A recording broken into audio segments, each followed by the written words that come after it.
got bib 12 max on bar, bib 12 max on bar. Max Alchinick slides out onto the bar.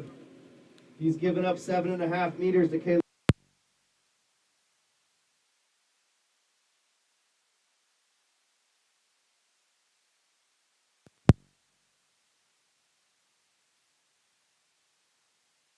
It has that powerful takeoff. Gets a lot of height. Little wind coming up the hill. 68 meters. 68 meters. Setting himself up for a stiff competition this round. We've got the live stream going, folks. No video yet. At least the audio part. That's better for us. I've got the face for radio. Tommy Schwal's got the voice for radio. We're happy to have him here today. I've got bib 3rd, Kalian on bar, bib, I've got bib 13, Kalian on bar.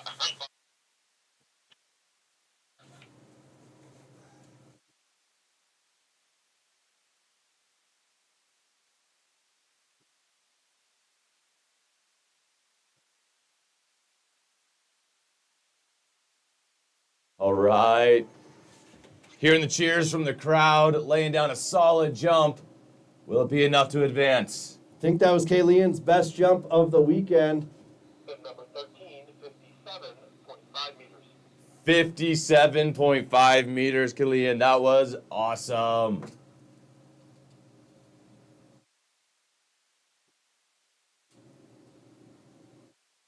Next up, we're going to have Will Coffin. Will Coffin finding his way to the podium in the individual competition on Friday. Will Coffin's going to jump and have a bye onto the second round. He's going to be followed by Ethan Maines, also with a bye onto the next round.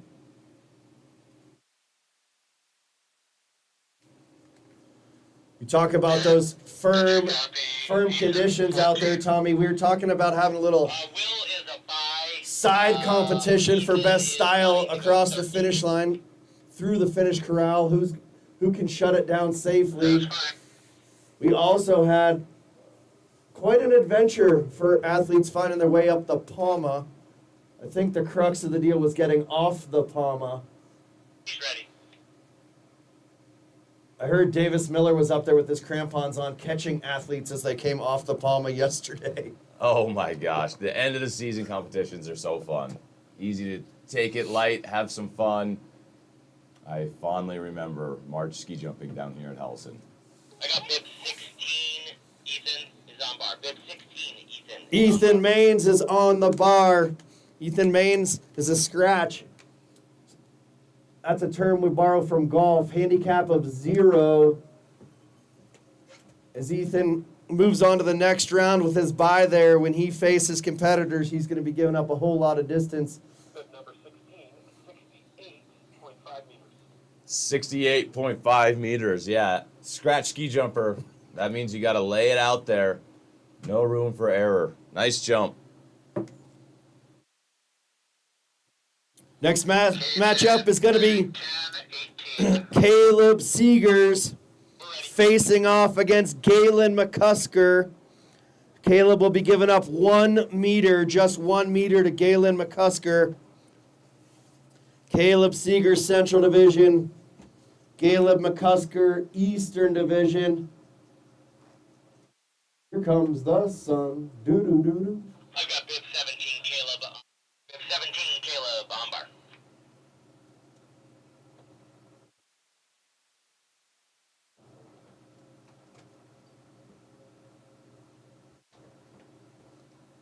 Here comes Caleb Seegers. All right, getting those skis up, flying through the air. This is going to be a tight matchup here with just 1 meter separating these two from a handicap. 54 meters. 54 meters for Caleb, meaning Galen has to go 55 meters. That's some simple math for me today. It goes the other way. Great. It goes the other way. We're going to get it figured out. It goes the other way, right? Caleb has given up 1 meter to Galen. 53.5 meters required for Galen to advance to the next round. I've got bib 18, Galen on bar. Bib 18, Galen on bar. wasn't told there'd be math today, so. We just have to listen carefully to Chris Johnson from the Crow's Nest. She'll let us know what's happening. All right. Fist pump. Number 18, 59 meters. 59 meters for Galen. Feeling like that is enough to get to the next round. Absolutely. He had the 1 meter advantage. Okay, the Net next win of 6 meters. 17. Ready. There are a lot of moving parts and pieces. Our jury adjusting the start gate for each one of these matchups based on their results earlier in the week. Calx is working feverishly in the Crow's Nest. Here we go, Cubby Danielson. Cubby Danielson against Stinson Miles. Stinson Miles is going to have a 22-meter advantage in this matchup. That is what we're here for. Laying one down past the K point. That was awesome. 72 meters. 72 meters. Really nice jump. Stinson needs 50.5 meters to advance. Stinson looking for 50.5 meters out of this jump to go ahead and knock Cubby out. That was a quality jump. Cubby knew he was up against that 22-meter advantage, and he threw down. I imagine there is some gamesmanship going into these jumps. If you're giving up a bunch of meters, you know you got to go really far to I create got some bib cushion. 20 Stinson on bar, bib 20 Stinson on bar.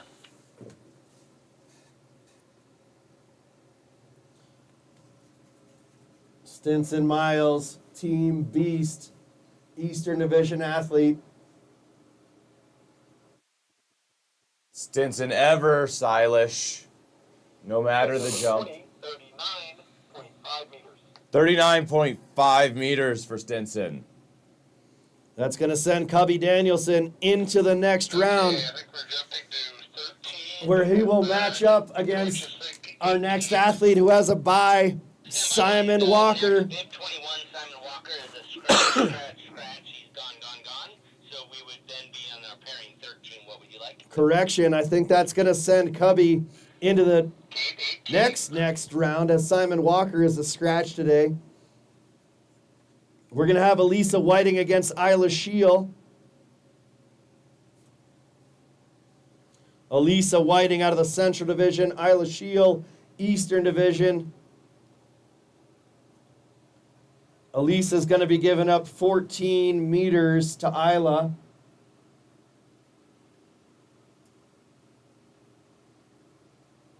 Alrighty, we're ready for a yellow.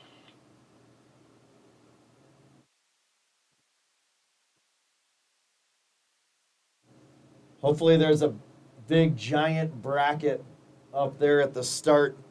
These athletes can follow along as to who they're going to face off on as they try to work their way through the rounds into the Final Four and eventually the championship. Here comes Elisa Whiting, Central Division athlete.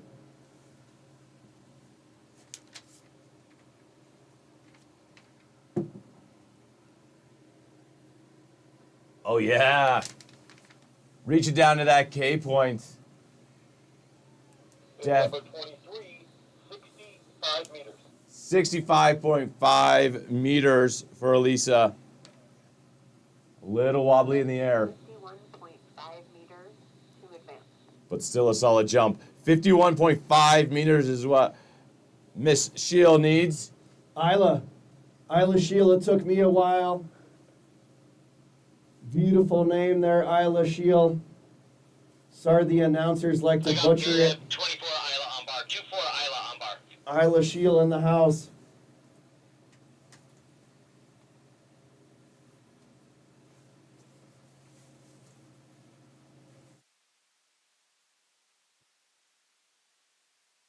This is going to be tight. It is. She needs 51.5 to move on.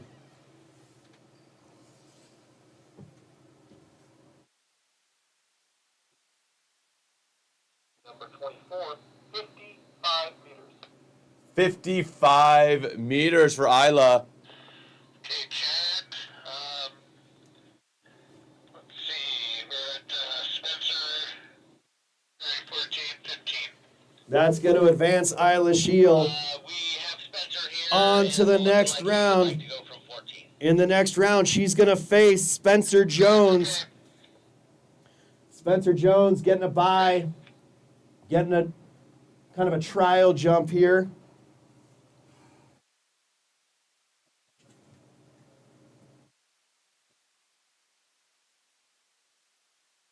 Big advantage for these top athletes. Spencer on bar. 2-5 Spencer on bar.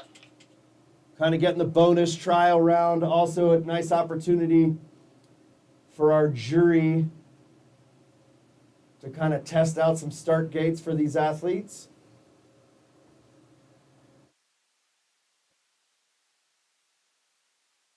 Nice.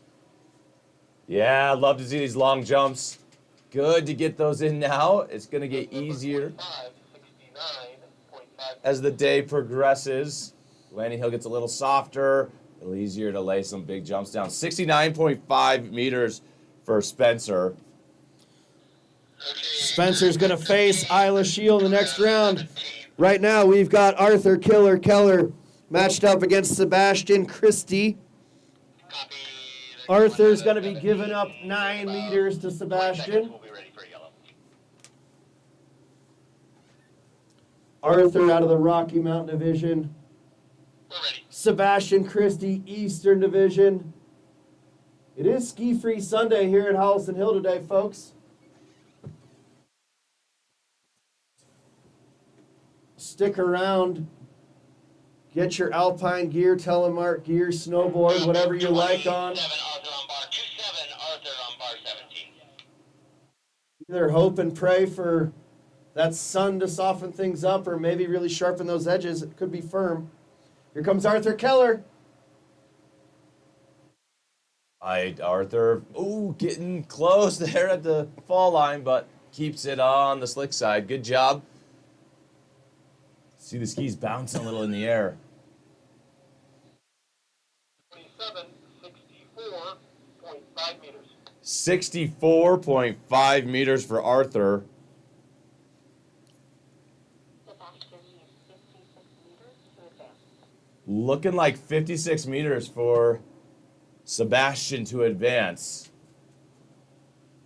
Has the number in his mind.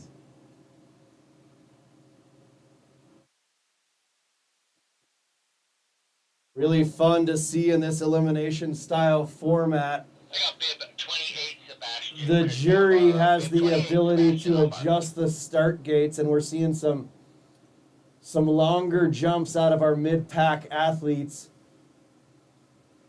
Whether it was team jumping or age class jumping, some of those kind of younger mid-pack athletes having to jump from the bar based on the most talented athletes.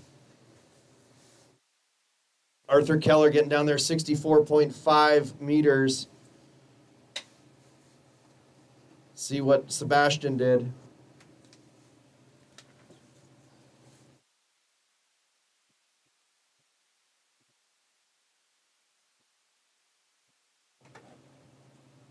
Bib number 28, 50 meters.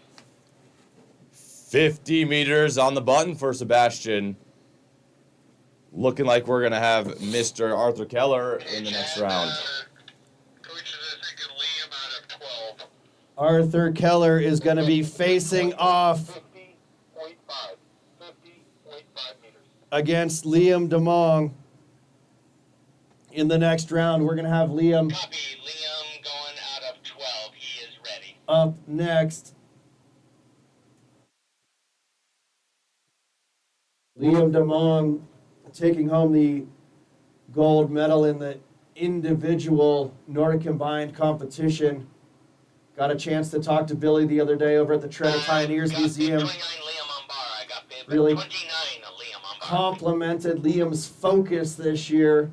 All eyes on junior nationals, and he is showing what that focus can do. Really good flight position, stable, 29, 68.5 meters. earning him half a meter past the K point. 68.5 for Liam. Out of gate 12. That's a pretty low start bar. Simon, Still getting his way, 16. finding his way He would past the like to do K 14. point. Simon Langer's going to be up next with a bye. That's okay. He's ready. Coaches have been having a pretty fun time figuring out what they can flag their athletes with. I think it started with a hammer 2 days ago. Yesterday we saw huge giant sticks, ski boots. Liam DeMong just got flagged with a giant red flag. Got bib 31, Simon on bar. If you need some- 31, Simon on bar. Some extra entertainment. Enjoy the creativity and fun that the coaching staff is having up there this weekend. Here comes Simon Langer.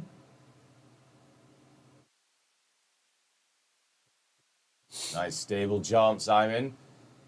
Getting comfortable with today's conditions. Bib number 31, 64 meters. 64 meters for Simon. I do like seeing the coaches having some fun. Everybody here is seeing the light at the end of the tunnel after a long season. Okay, Chad, bearing number 18 will come out of gate 18. Next up, we're going to have Rudger Klug facing off against Burke Pacala. Burke gets a half-meter advantage. Ready? Virtually no handicap in this one. Just a half a meter for Burke. We're ready for a yell.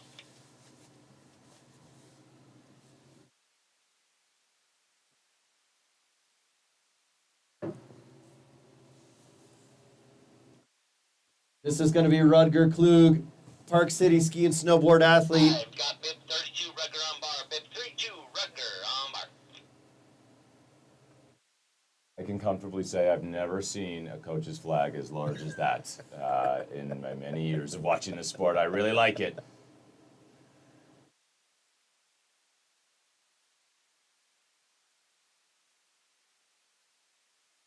Each division had a flag as they proceeded 55 meters. into the opening ceremonies. I think that's what they're using as the IMD flag up there.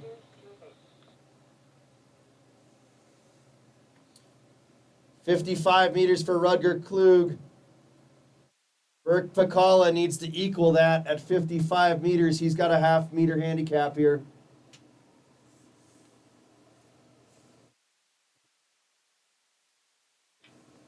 Got bib 33, Burke on bar. 33, Burke on bar.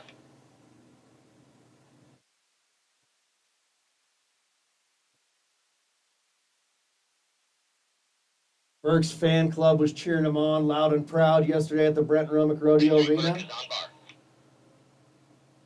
Lightning fast on his skate skis.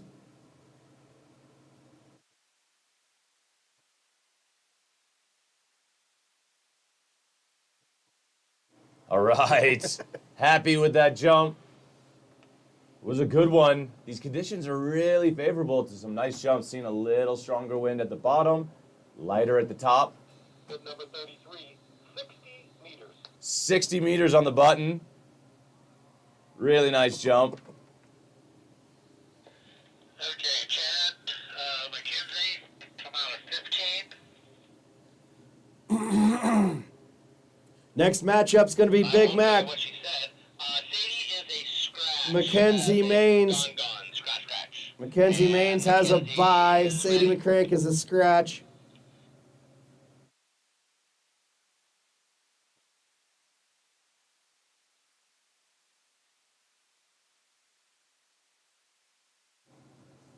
Kenzie's been jumping fantastic this weekend. Gets herself a little trial 34, Mackenzie. trial jump here. 15. Bib 34, Mackenzie on bar. She's got a bye onto the next round where she'll face off against her next athlete, Luke Miller, out of the Intermountain Division. Kenzie in the next round will have a 2-meter advantage over Luke Miller. That was awesome. Getting the skis right up next to the chin. Really effective flight position. With number 34, 67 meters. 67 meters. And looking stylish doing it. Loved it. I'm already looking forward to seeing that matchup in the second round of Mackenzie Maines against Luke Miller.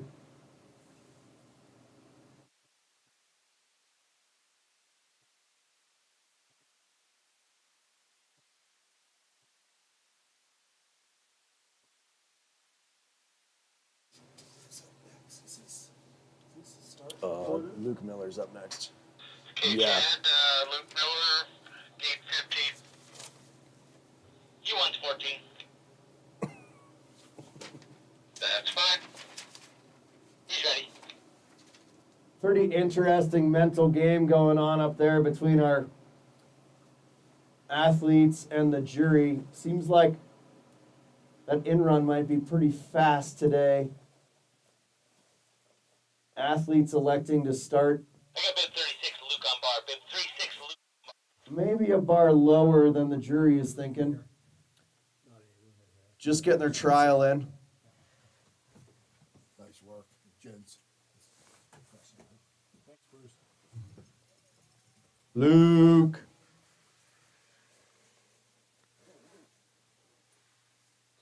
Bib number 36, 65 meters. 65 meters for Luke. I didn't note the exact bar starts there, but Kenzie was 67 meters, Luke was 65 meters. 16. Kenzie's going to have a 2-meter advantage. That would mean a tie in the next round. And we are ready for a yellow. But they're going to head back up the hill. We're going to get to see them face off head to head. That was just trial. Here we go. Dylan Cote against Bennett McCulloch. Two Eastern Division teammates facing off head to head. Dylan's going to be giving up I got bib 38, Dylan on bar. 15.5 meters. Dylan's giving up 15.5 meters to his teammate, Bennett McCulloch.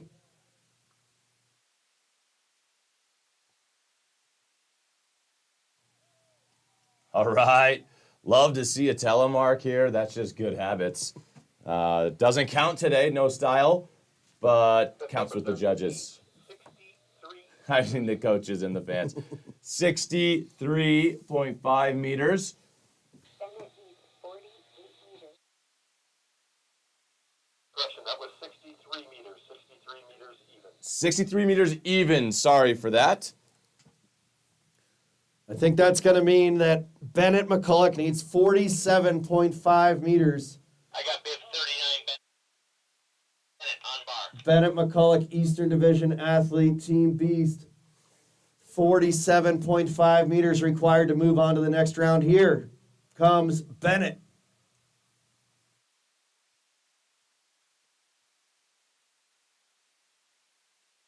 Bib number 39, 40.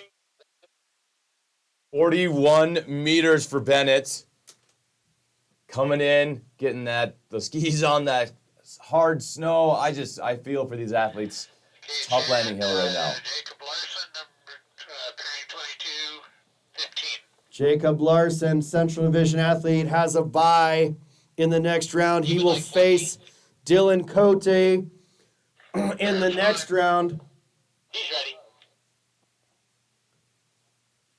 Big thanks to our markers up on the hill. I'm sure they'd love to have some more folks join them up there.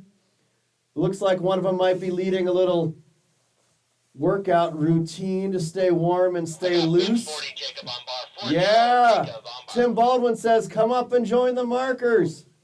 We need more help. It looks beautiful up there. This is the most fun day of competition you could imagine with this elimination style bracket. That is Jacob Larson. Bib number 40, 64 meters.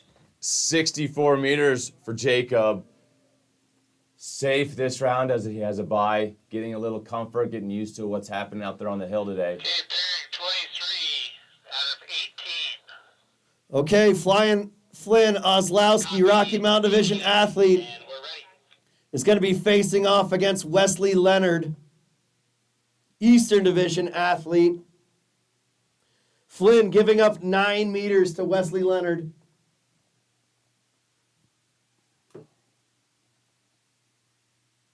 I got bib 42, Flynn on bar. 42, Flynn on bar.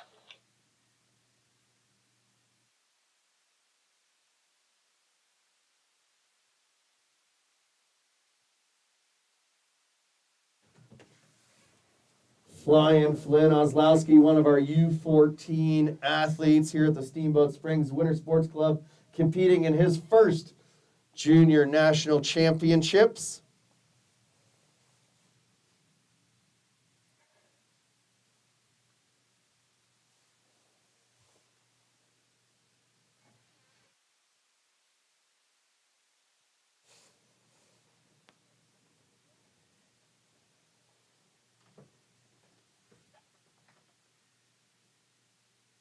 All right, here comes Flynn. Hey, that power pack for whatever reason. All right. From it, I think it auto shuts off. These wind conditions today, I would say, are 60 meters. very ideal for long jumps. 60 meters for Flynn. You have a little bit of headwind on the takeoff, and then it gets a little stronger consistently, and that is what you want as a ski jumper.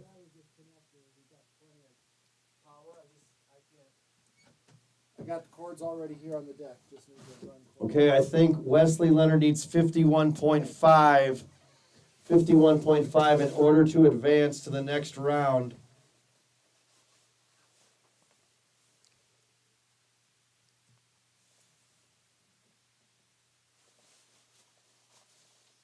I got bib 43, Wesley on bar. 43, Wesley on bar.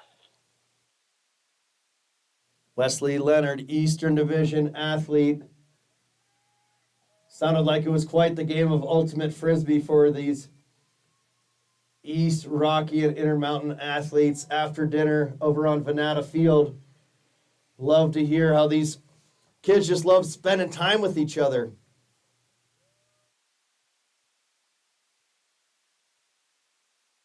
And bib number 43, 54 meters.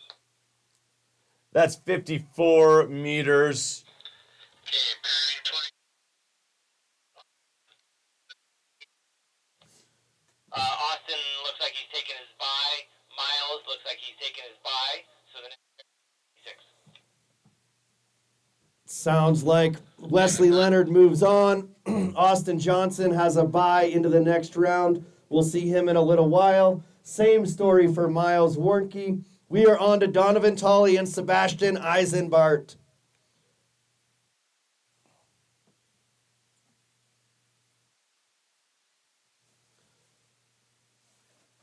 Donovan Tolley, Okay, champ. Intermountain Division athlete, Out of gate 18. is giving up 2.5 meters to Eastern Division athlete Sebastian Eisenbart. We're ready for a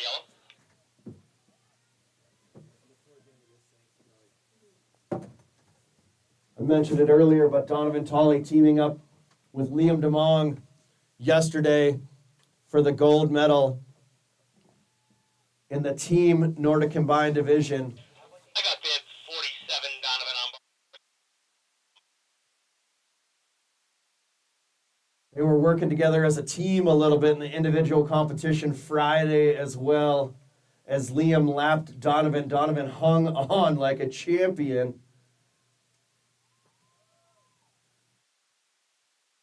A little loose coming over the knoll. Lots of height. Laying down a nice jump. Bib number 47, 60 meters. 60 meters.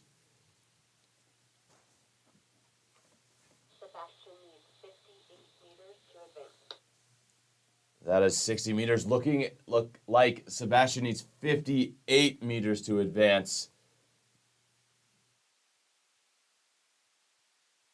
With these ideal conditions today, I think we're going to have some pretty cool jumps, pretty long jumps. I got bib 48, Sebastian on bar. 48, Sebastian on bar. See if Sebastian wants to crank one out now. Sounds like the athletes are keeping it pretty light up there at the start. Providing a chuckle for our starter, Chad Bowdry.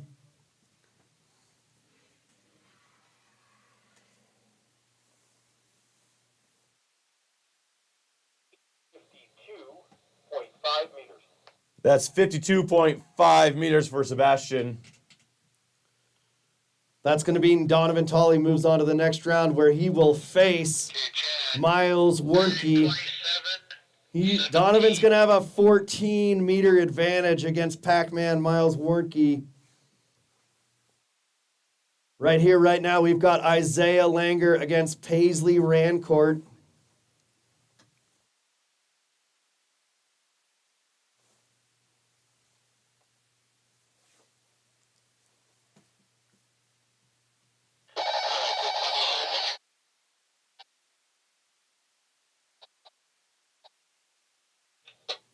Can we get more of that?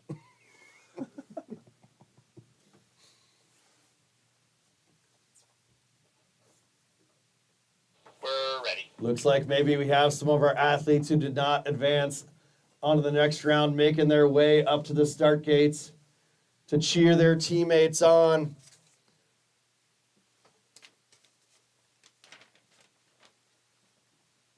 Tell their teammates to have one. Thanks to event sponsor, have one. Have one is more than a brand. It's a mindset built on hope, attitude, and value. It encourages athletes and everyday people to step up, take their shot, and give their absolute best when it matters most. Here is Isaiah Langer giving up quite a few meters to Paisley Rancourt. Pretty nice jump. A lot of height flowing into the landing there. 64.5 meters. 64.5 meters for Isaiah. Nice jump. Will it be enough? Paisley needs 38.5 meters to advance. Paisley up next, looking like she needs 38.5 meters to cement her place in the second round.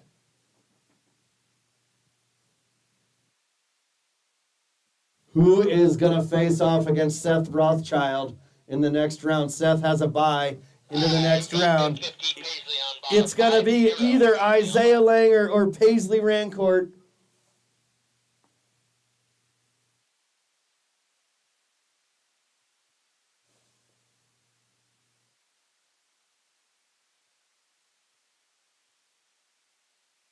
All right, Paisley. Step number 50, 33 meters. 33 meters for Paisley. Just shy of what she needed to move to that next round. That's going to send Isaiah Langer into the next round. 28, Seth, picking out of 15. Isaiah's going to face off against Seth Rothschild. Seth, NICEF athlete, formerly an Intermountain Division athlete. We're ready for yellow. I think any division across the country would be happy to have Seth Rothschild representing their team.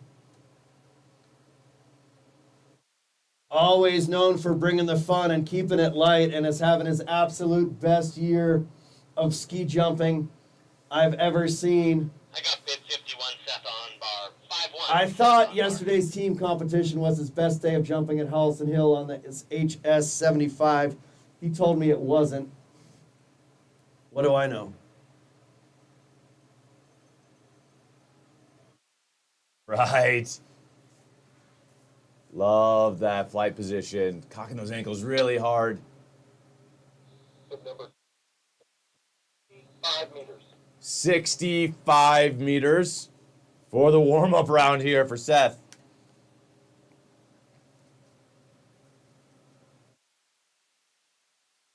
That is also going to be a great matchup in the second round. Isaiah Langer, handicap of 7.5. Seth Rothschild, handicap of 6. They were within a half a meter on that last jump. Look forward to that one in the second round. Right now, here comes Asher Seegers, giving up 16 meters to Kaylin Mullen Leatham. Kalen was paired with Seth Rothschild in the Nordic Combined team competition yesterday. Those boys look to be having a great time.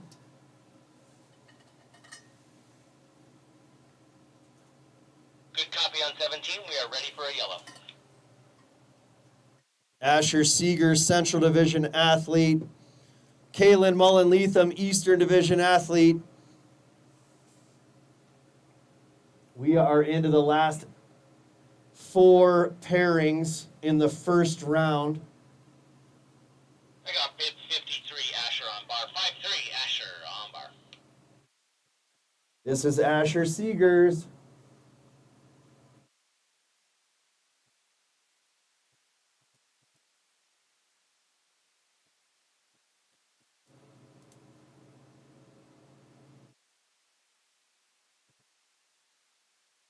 Asher taking that direct line off the takeoff right into that air.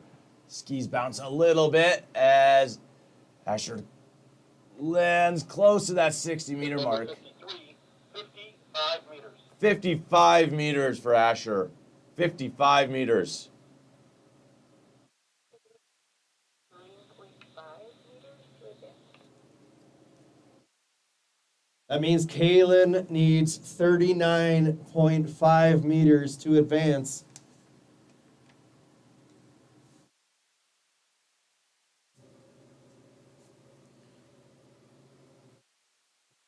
This handicap system seems to be working just right. It looks like Kaylin's adjusted average over the weekend so far was 38.5 meters. Just needs a half a meter more than his average here.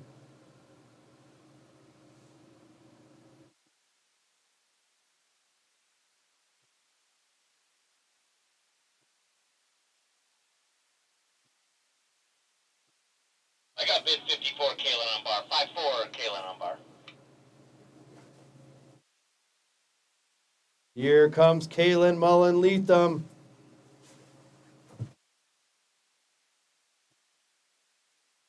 Oh, it's going to be close. I don't know what I would rather do, go first or second in the matchup. Knowing the distance that you have to go is kind of nice, but also puts a little pressure on. Bid number 54, 37 meters. 37 meters for Kaylin. That will push Asher into the second round. Asher will be matched up against Caden Graham in that second round. 30, Graham, could come out at 14. He would like 12. That'll be fine. He's ready for a yellow. Consistently, our athletes are taking the conservative approach as they select their start gates today. Caden Graham is going to have a handicap of 3.5 against Asher Seeger's handicap of 11. I got bid 55 That means Caden in the on bar. next 5-5 round, Caden on Caden's bar. going to be given Asher 7.5 meters.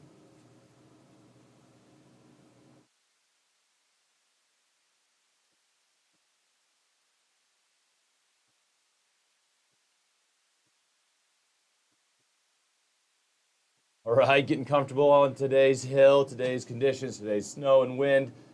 Nice to have a little bye to be able to do that. Just Those getting that have it. warmed up. 57.5 meters. 57.5 meters for Caden. Okay, 31. That's going to take us to Ike Figus against Logan Van Overen. Tommy Schwal, what was your favorite 16. non-traditional format to compete in? Well, I would say long-standing was my favorite, where you just go as far as you can, no rules, no one telling you where to start from, and it certainly is a crowd pleaser. This competition, though, I never got to do, and it looks Bid fun. 57 Icon bar. 5-7 Icon bar. Was there July 4th jumping and jamming? No, because there was no summer jumps, right? Correct. In Steamboat Springs. We did spend a lot of July 4ths in Lake Placid. Got it. Here comes Ike Figus. Ike's jumping has been really, really strong this weekend. He's given up 7.5 meters to Logan Van Overen.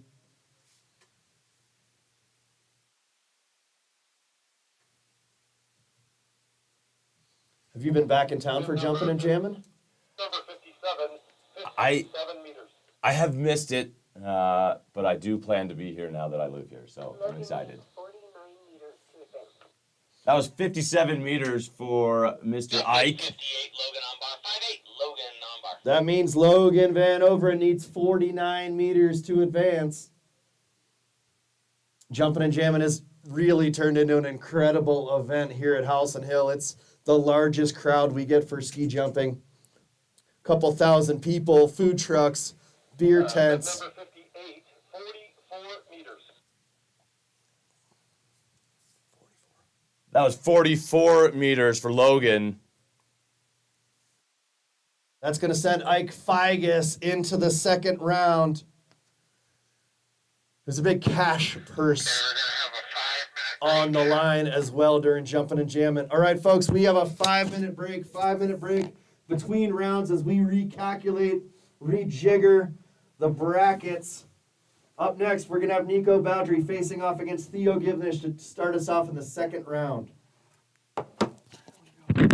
Hey, what happens with a tie? Okay, cool. And then how come some people got buys and some people don't? Just because of the numbers.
Algenik and ready Will for whenever someone Coffin. would like to read me the bracket.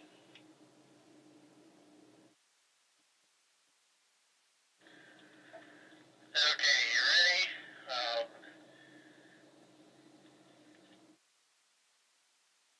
Ready.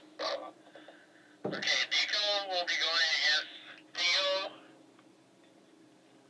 Augie against Triple or Owen. Everett and Connor. Max and Will.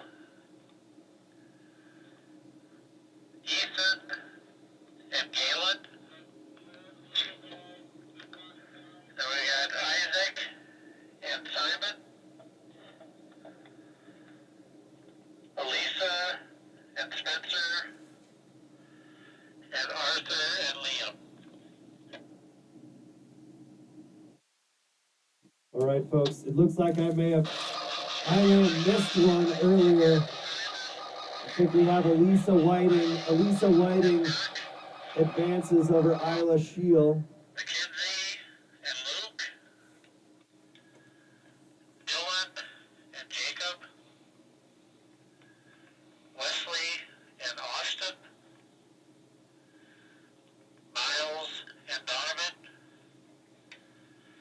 Isaiah and Seth. Asher and Kate. And Ike and Ella, but Ella's a scratch.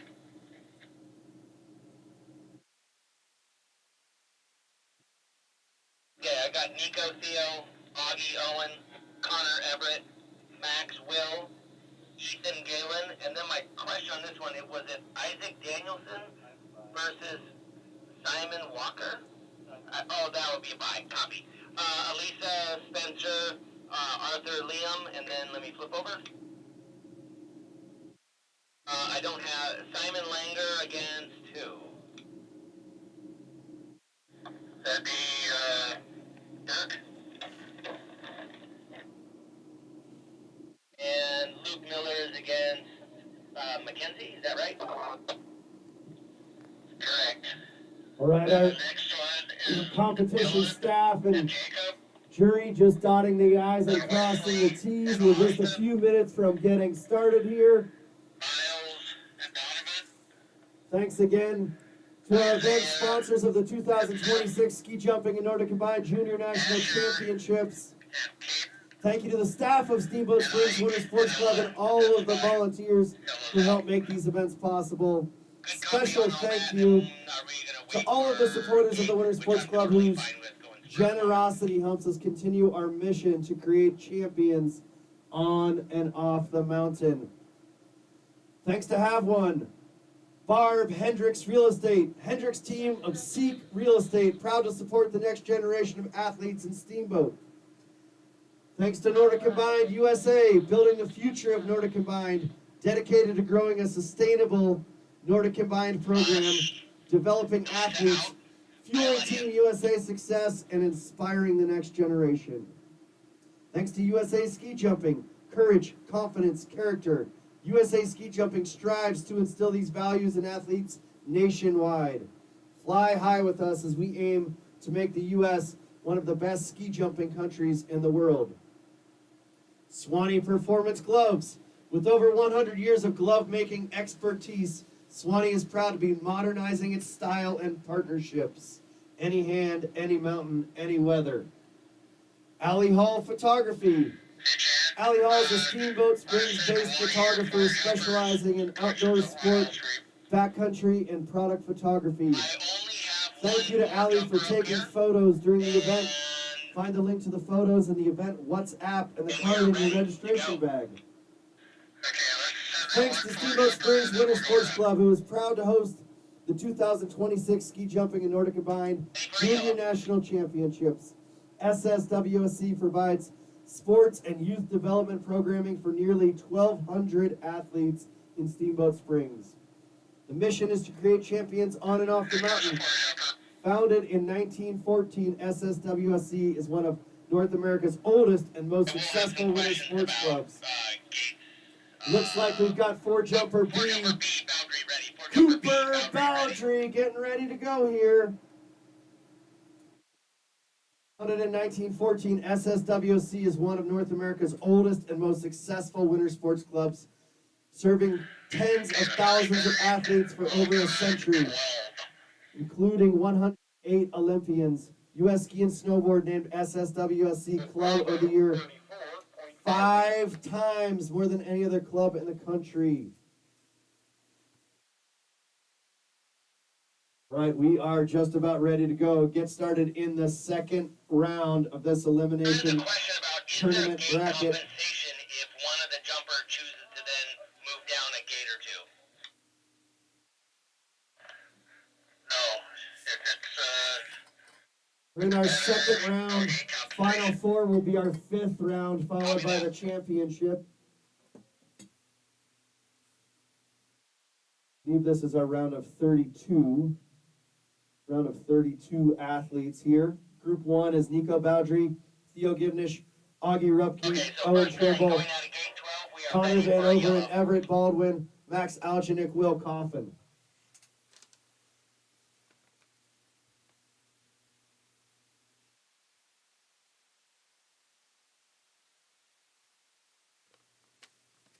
Alrighty, here we go. Here we Round go, number Nico 2. I've got Bowdry. the first competitor on the bar. Bib 1, Nico on bar. Bib 1, Nico on bar. Nico giving up 13 meters to his friend and teammate, American Magic, Theo Givnish.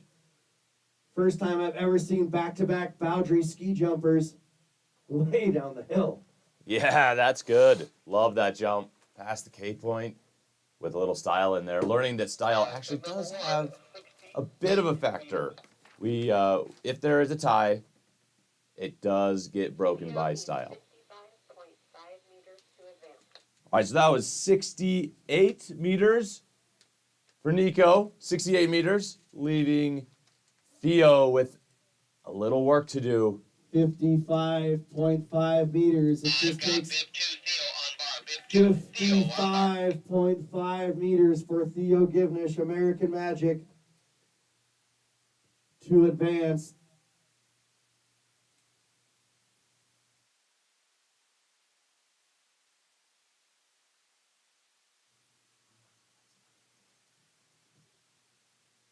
All right, Theo.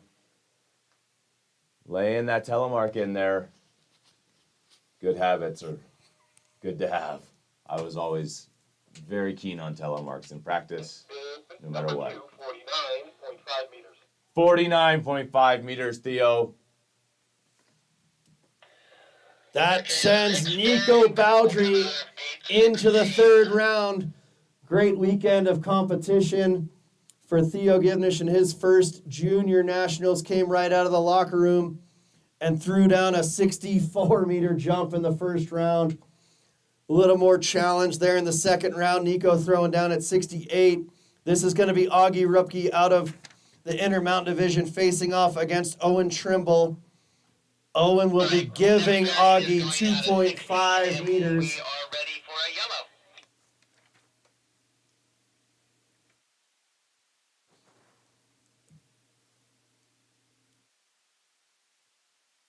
Augie Rupke jumped 60 meters in the first round. I got Bib 4 Not on sure bar. Bib how 4 much all on that really bar. matters. The start gates are getting moved all over the place. Every round is a new jump. But it does give you a little confidence of what you can do. All right, looks like he betters his first round effort. Number 4, 64.5 meters. 64.5 meters and has a little cushion. 67.5 meters to advance. 67.5 meters is the number that Owen Trimble is honing in on right now. 67.5 meters for Have One athlete Owen Trimble. Got Bib 6 Owen on bar. Bib 6 Owen on bar. He's going through that visualization process up there in the start bar. Now on the in run, here comes Owen Trimble.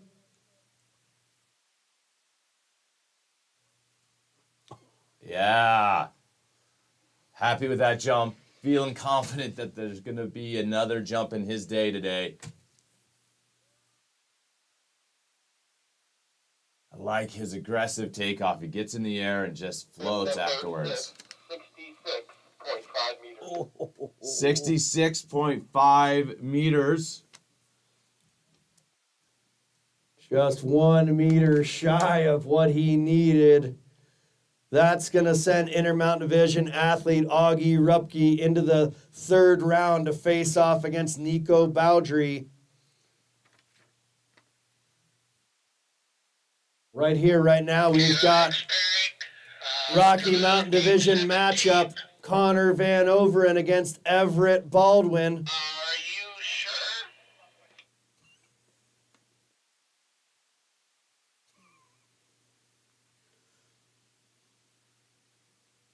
Everett's going to be giving up 4.5 meters to Connor Van Overen.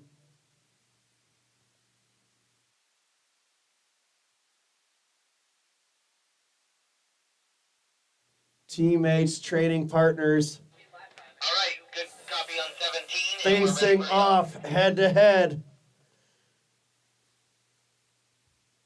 Connor Van Overen, 59.5 meters. Pitch at. Scratched that 69.5 meters. Had that huge jump with the double fist pump They say thank you. on his first round. And we're ready for yellow.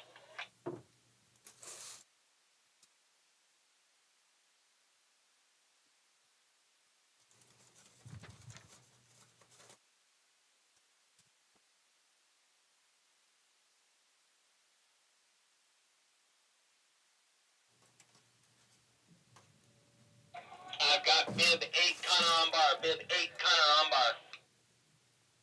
All right, we got Connor out on the bar, ready to go. Coming down the in run now. Yeah, Connor. Really stable flight position there, taking advantage of these conditions. Bib number 8, 68 meters. 68 meters right at the K point. Everett needs 73 meters to advance. Tabulations show Everett Baldwin needs 73 meters to advance here. That's a big jump, I got but it bib can 10 happen. Everett on bar. Bib 10 Everett on bar.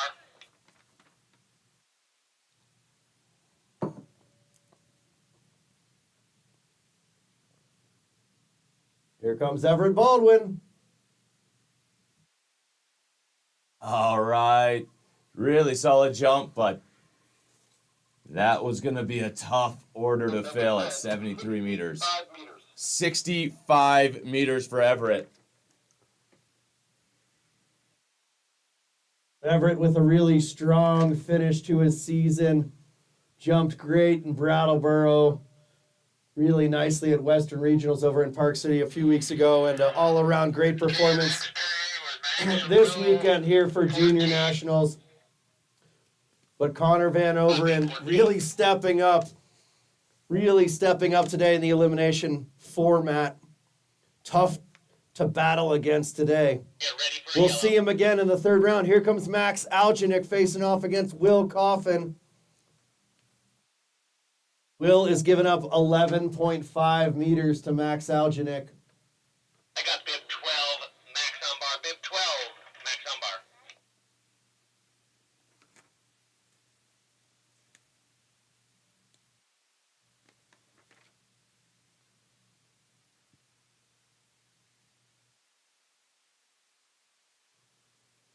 Max laying it down. Gets his skis right up in his face off the takeoff. Bib number 12, And turns it over. 54 meters. 54 meters for Max. Will needs 66 meters to advance. That leaves Will with 66 meters as his number. I've got bib 14 Will on bar. Bib 14 Will on bar. He's one of our scratch ski jumpers, getting 0 adjusted handicap points, meters. Podium finisher in the individual competition on Friday. Ow! That was a nice jump. So tough with these skatey conditions right now. Number 14, 69 meters. 69 meters, but unfortunately touching the snow before the fall line. Tough way to go out, but really solid jump. That is going to send Max Algenik to face off against Connor Van Overen, his Rocky Mountain Division teammate, in the third round. We are moving on to Group 2. That's going to be Ethan Maines against Galen McCusker, followed by Cubby Danielson. Will be getting a bye as Simon Walker has left the building. Copy on 12. Then we'll have Elisa Whiting against Spencer Jones. Rounding out Group 2 will be Arthur Killer Keller against Liam DeMong. This is Ethan Maines, one of our scratch jumpers. Jesse and Will get knocked out. That's like one of the top seeds in the tournament. Falling early. Not expected. But this is what March Madness is all about. That's right. Is it that statistically proven 5-12 matchup, or was that one of the 1 or 2 seeds and Will Coffin going out? That jump was solid. Just all around. Great flight. 16, 68 meters. Couldn't be more confident in the landing. 68 meters. That's the type of ski jumping I like to watch. Galen needs 54 meters to advance. Sounds like Galen McCusker needs 54 meters to advance. The number that Galen is focusing on right now is 54 meters. Ethan Maines putting down the 68 meter mark. Have you ever seen the video of Ethan Maines doing the double jump off the 100? Sounds like I need to. It's insane. I really would like to see that.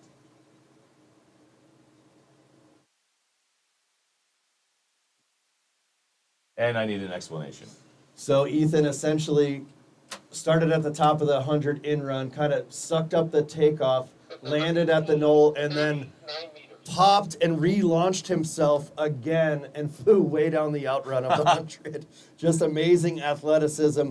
That was 39 meters for Galen McCusker, which is going to send Ethan Maines to face Cubby Danielson in the next round.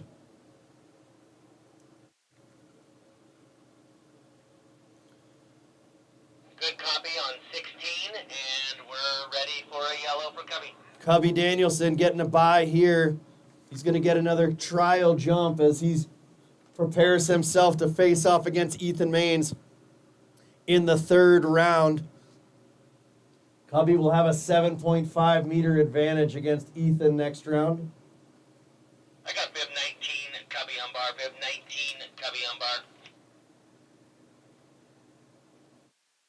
As we get these matchups with a little bit larger spread and some of our athletes who received a bye through the first round, it'll be interesting to see when some of our younger, not as stronger athletes have to have a lower bar start. Definitely a bigger challenge for them to overcome as they try to get that speed in the in run. 59.5 meters. 59.5 meters for Cubby. Simon needs 63 meters to advance.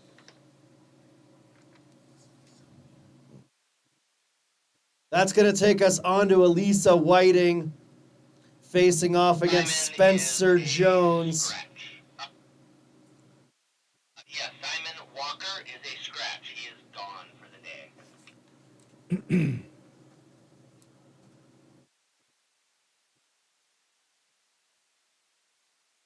Spencer Jones spotting Elisa Whiting 6.5 meters.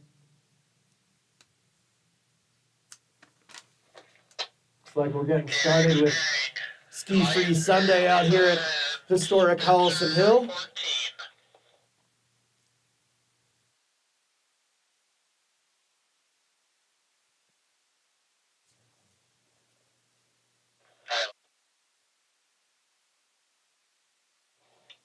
Oh, we are Isla Shield. Isla Shield is in the start gate.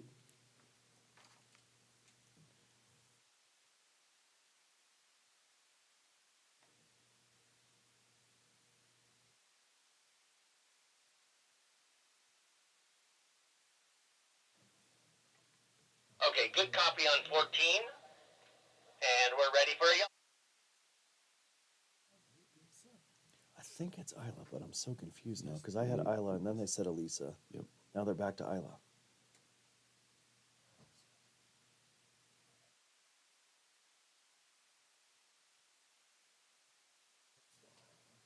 I got bib 24 Isla on bar. Bib 24 Isla on Isla Shield. Isla Shield in the start. Isla Shield has a 20.5 meter advantage over Spencer Jones. Bib number 24, 42 meters. 42 meters for Isla. 20 is a big number. Spencer needs 63 meters to advance. 63 meters, the number to advance that Spencer is going to be focusing on, aiming for. Spencer jumped 69.5 meters in the first round where he had a bye. I got bib 63 25 Spencer on bar. 25 Spencer is on bar. right in his wheelhouse. With these skatey conditions on landing hill, knowing your number and planning to safely land beyond it is key. Questioning what just happened there on his jump. Sometimes the wind can be just a little funky and take the air out from underneath your skis. Leaving you wondering what the heck just happened. 55 meters. 55 meters for Spencer. So Isla moving on into our third round, the Sweet 16. Next pairing, Next turn. Arthur Killer Keller against Liam DeMong. Arthur Keller, Rocky Mountain Division athlete, facing off against Intermountain Division athlete Liam DeMong. Liam will be spotting Arthur 11.5 meters here. He's probably going to be coming out of the lowest bar he's used all weekend. Good copy on 13, and we're ready for a yellow.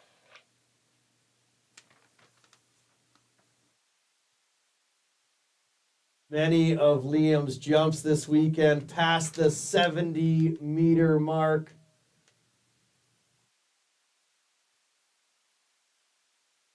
Arthur sliding out onto the bar. I got bib 27 Arthur on bar. 27 Arthur on bar. As we let these temperatures creep up a little bit, let the sun do his job, that landing hill is going to become a little softer, a little more forgiving, and way easier for our athletes to lay down big jumps. I can't stress enough how just difficult it is to control those skis on snow like this where there's no Bib number purchase. 27, 51 meters. 51 meters for Arthur.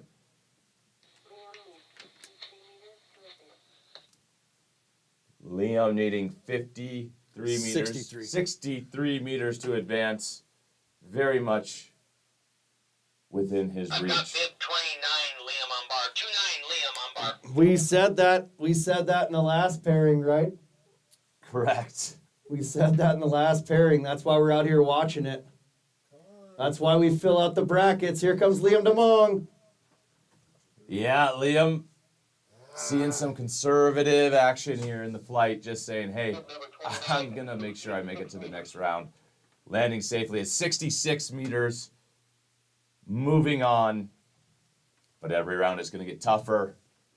It is. That's going to put Liam facing Isla Shield in the next round. Liam's going to be giving up 23.5 meters to Isla Shield.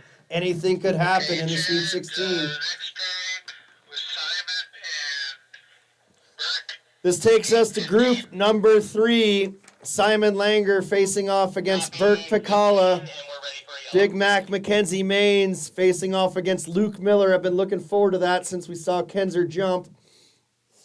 Dylan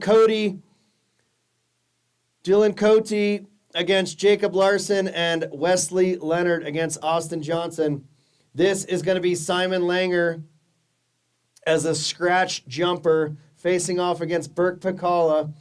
Burke getting a 14.5 meter advantage. 3-1, Simon on bar.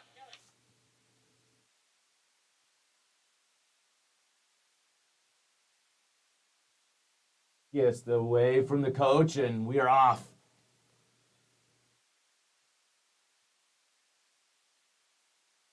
Simon with a lot of height. Had to check himself just a pinch.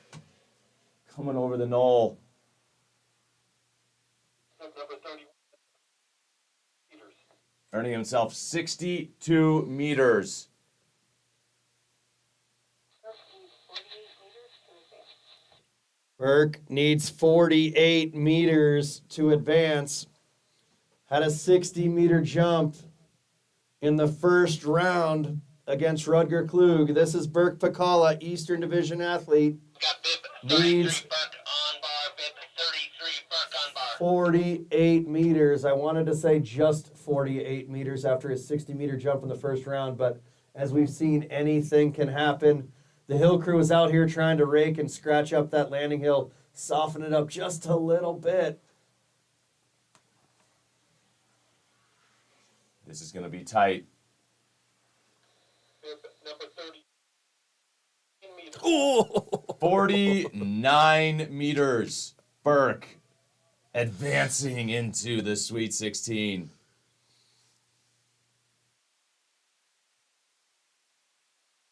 Seems like this handicapping system is working just right. What a tight battle there. Burke just edging his way into the next round by 1 meter after the handicap is added. This is going to be a matchup right here. Big Mac, Mackenzie Maines, Rocky Mountain Division athlete against Luke Miller, Park City Ski and Snowboard Intermountain Division athlete. Ken's is going to have a 2 meter advantage. Luke is spotting Kenzie 2 meters here. All right, that was a good copy on 15. We're ready for yellow. I'm amazed how well this format's working and how the technical team getting this done and getting the athletes ready to go, getting the numbers and making it all line up is very impressive. Tireless I got effort. bib 34, Mackenzie on bar. Bib 34. Tireless effort Mackenzie on by bar. our jury, judges, competition secretary, calculations team. We couldn't do it without them. Here comes Mackenzie Maines. Stretching, getting every last meter out of that jump. Love that flight position. As she gets her skis nice and high up close to her body. Some long jumps in her future, I Number can tell. 34, 56.5 meters. 56.5 meters for Mackenzie.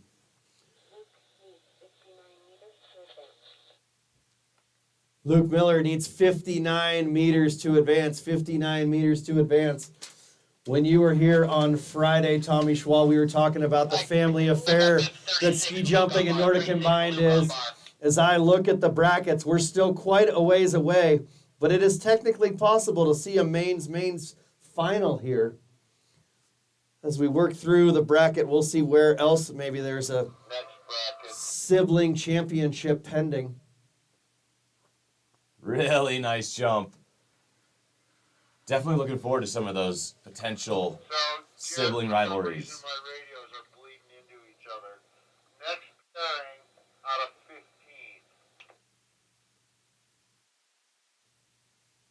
And bib number 30, 65 meters. That was 65 meters.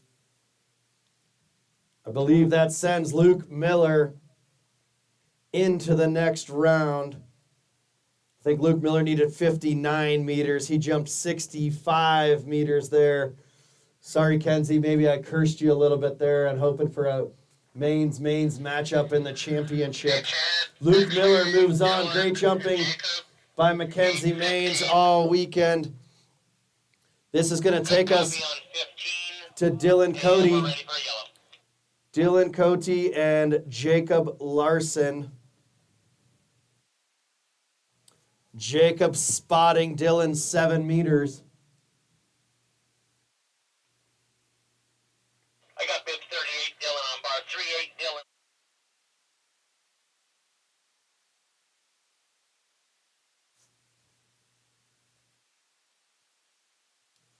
Here comes Dylan Cote, Eastern Division athlete. All right. Putting that telemark in just in case. Bib number 38, 54 meters. 54 meters for Dylan. Seeing a nice, aggressive takeoff. It's a solid foundation for big jumps to come for Dylan. Jacob Larson needs 61.5 meters.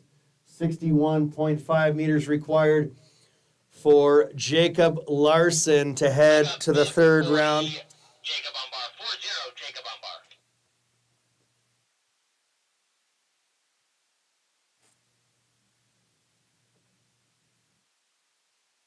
Gets the flag from his coach and he's ready to rock. Here comes Jacob. Solid jump. Really nice. Control in the air. That wind's picking up just a pinch. 64.5 meters. 64.5 meters. Advancing Jacob into the next round. Jacob will face the winner of this next matchup, Wesley Leonard and Austin Johnson. Wesley and Austin, gate 15.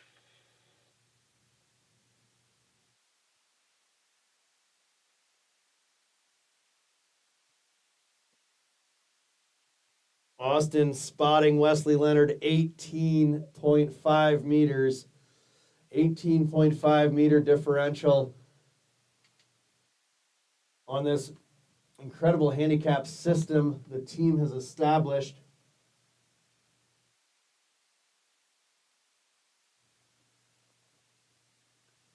March Madness 2026 U.S. Junior Nationals, the Elimination Tournament bracket.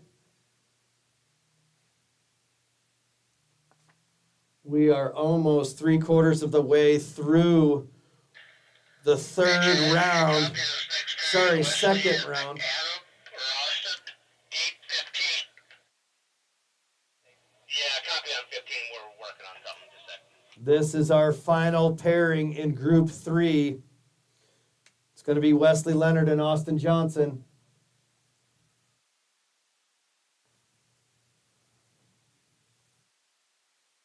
All right, good copy on 15. We're ready for a yellow.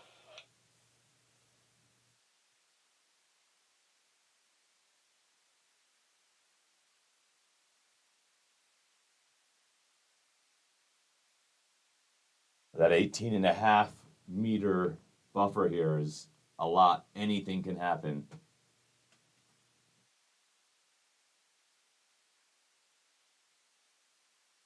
As we get ready to see I got bib 43 Wesley on bar. 43 Wesley what on Wesley bar. can lay down for us. We have not seen Austin Johnson jump yet today. He elected to skip his bye in the first round. Austin Johnson laying it all out there on the skate track yesterday as a special jumper. We'll see how he recovered from that effort. I remember occasionally getting on the skinny skis and quickly being humbled as a special jumper. Those Nordic combined athletes are something else. An exercise of efficiency, right? Bib number 43, 42 meters. 42 meters for Wesley. Austin needs 61 meters to advance. That leaves us with 61 meters as the distance that we need Austin to jump to advance. Who's going to make it happen to the next I round? got bib 44 Austin on bar. 44 Austin on bar.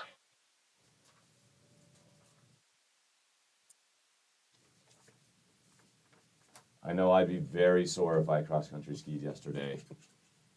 Could impact the jumps today. Oh, really nice. Still seeing those skis wobble a little bit on the landing. Number 44, 64 meters. 64 meters for Austin. He heard the call up there needing 61, and he delivered with 64.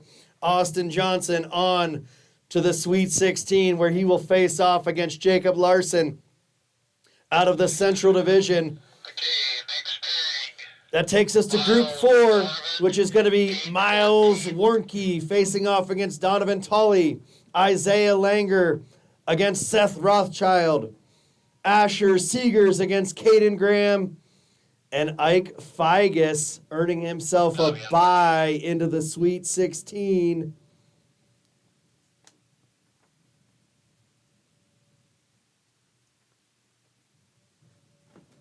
As we get just a few minutes closer to the lifts opening to the public here for Ski Free Sunday at Howelsen Hill, All right, good copy on 14. seems like sharpening the edges is going to be the move. Doesn't seem like the sun is going to be powerful enough to soften up the face there at Howelsen Hill.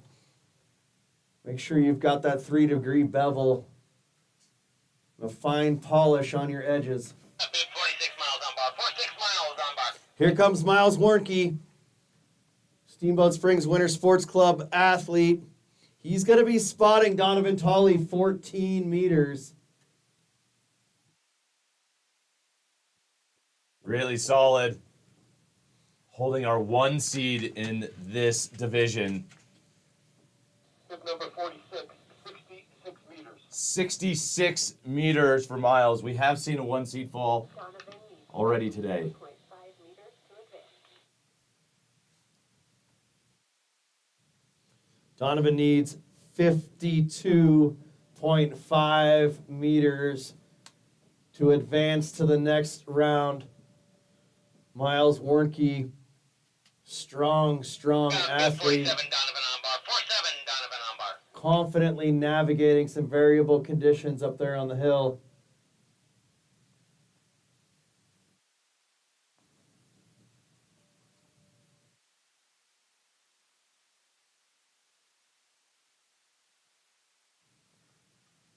Slipping that telemark in, holding it all the way through the transition. That is not easy to do.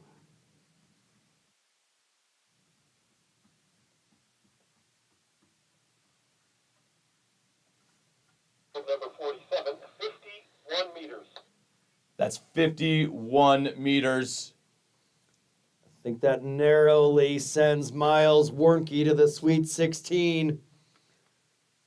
Always love watching Donovan Tully compete here at Howelsen Hill. Okay, Chad, next tag. Look forward to seeing him back again, Has a gate 15. jumping and jamming 4th of July. Copy on that. We're ready for a yellow. This is going to be Isaiah Langer against Seth Rothschild. Seth spotting Isaiah Langer 1.5 meters. Perhaps the narrowest spread we've seen here in the second round. I got bib 49 Isaiah on bar. 49 Isaiah on bar. Just a 1.5 meter advantage for Central Division athlete Isaiah Langer. Very little comfort in only having a 1.5 meter advantage. Got to lay it all out there. All right. Great pop off the takeoff. And using those skis to fly down close to that 60-meter mark. Tip number 49, 62 meters. 62 meters. Really solid effort. Needs 64 meters to advance. Seth Rothschild, 64 meters is what it's going to take to advance. 64 meters for Seth Rothschild. He jumped 65 on his first jump where he got a bye. That's part of the gamesmanship there. Seth on bar. 5 Jump on the bye. On bar. Give yourself a little bit of a number that you know you can do. Yeah, get see what's going on out here. Get yourself warmed up. Here comes Seth Rothschild.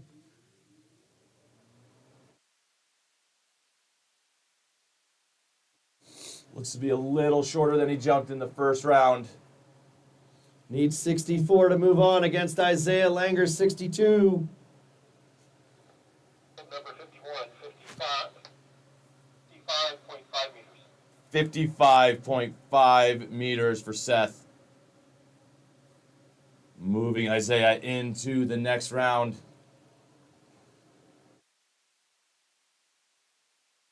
Overall, a fantastic junior national championship week for Seth Rothschild. Archer is Caden. Tough one there at the end.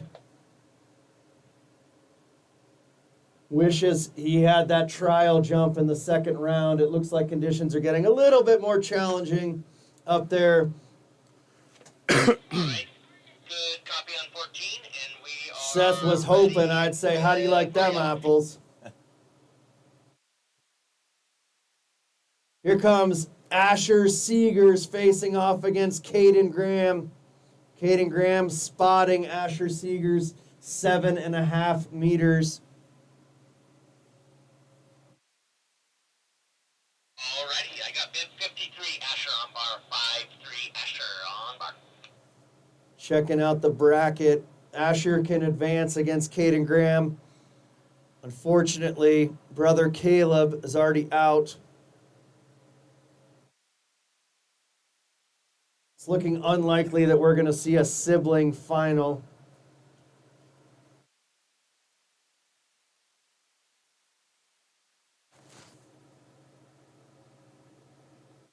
Number 53, 52 meters. 52 meters for Asher. Really direct line off a takeoff. 50 meters, perfect.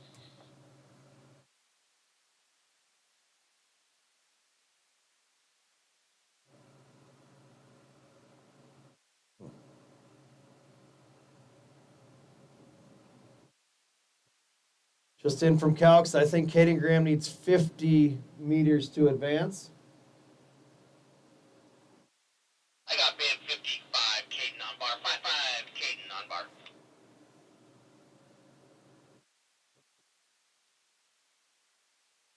The ladies in calculations have a far more technical calculator than we have in the booth out here. Caden Graham. Yeah. Solid jump.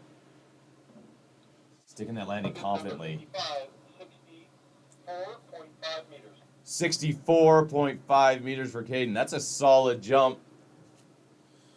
Really strong for Caden. I might have been getting a little bit confused on the calculations, but I'm confident that that is going to send Caden Graham into the Sweet 16, where he will face off against Ike Figus. Ike Figus beating Logan Van Overen in the first round and then getting a bye as Ella Wilson is a Good scratch. copy on 16, we're ready for a yellow for the final jumper on this round. Ella Wilson may be a little worn out after her triathlon yesterday, ski jumping, high school soccer, and the skate race, paired up with Ethan Maines. I got bib 57, Icon bar, 5-7, Icon bar. Here comes Ike Figus, just staying warm and loose.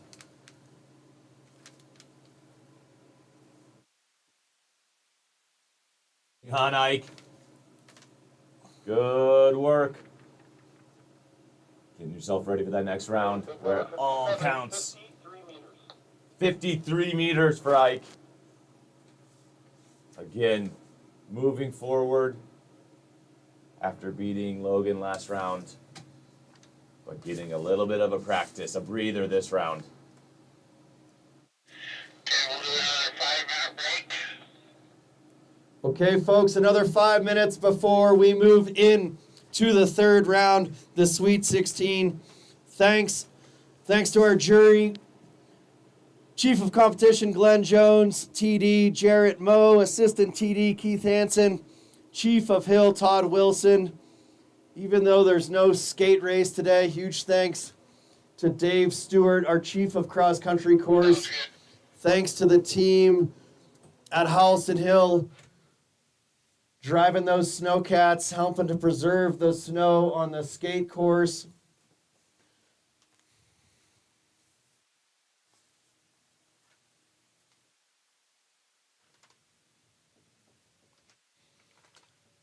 Thanks to our event staff here at the Steamboat Springs Winter Sports Club, Kelly Malloy and Kevin Sankey. Thanks to our Hill crew, led by Todd Wilson, Amos Gilbert, Caleb Gilbert, Jamie Nicholas, Alex and Davis Miller, Garrett Fisk, Carl Denny, Sam House. These guys have all been absolutely busting their tails for the last 2 weeks and through the competition over this long weekend.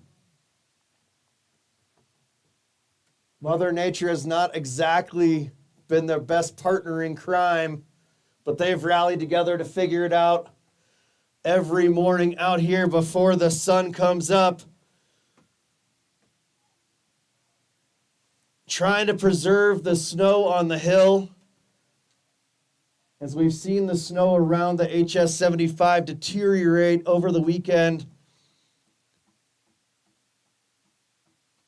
we have even more appreciation for what it's taken and how great a job they've done on the HS-75.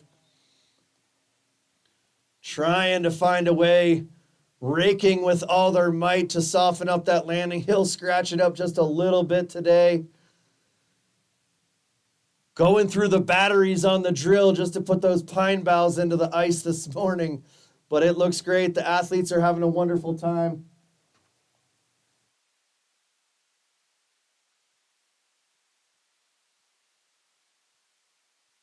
Kind of refreshing to see everybody bundled up out there for once this winter. Just a few minute break and we will be right back with the Sweet 16 round. That's going to be Nico Baldry, Augie Rupke, Nico Baldry against Augie Rupke, Connor Van Overen against Max Algenik, Ethan Maines against Cubby Danielson, Isla Shiel against Liam DeMong,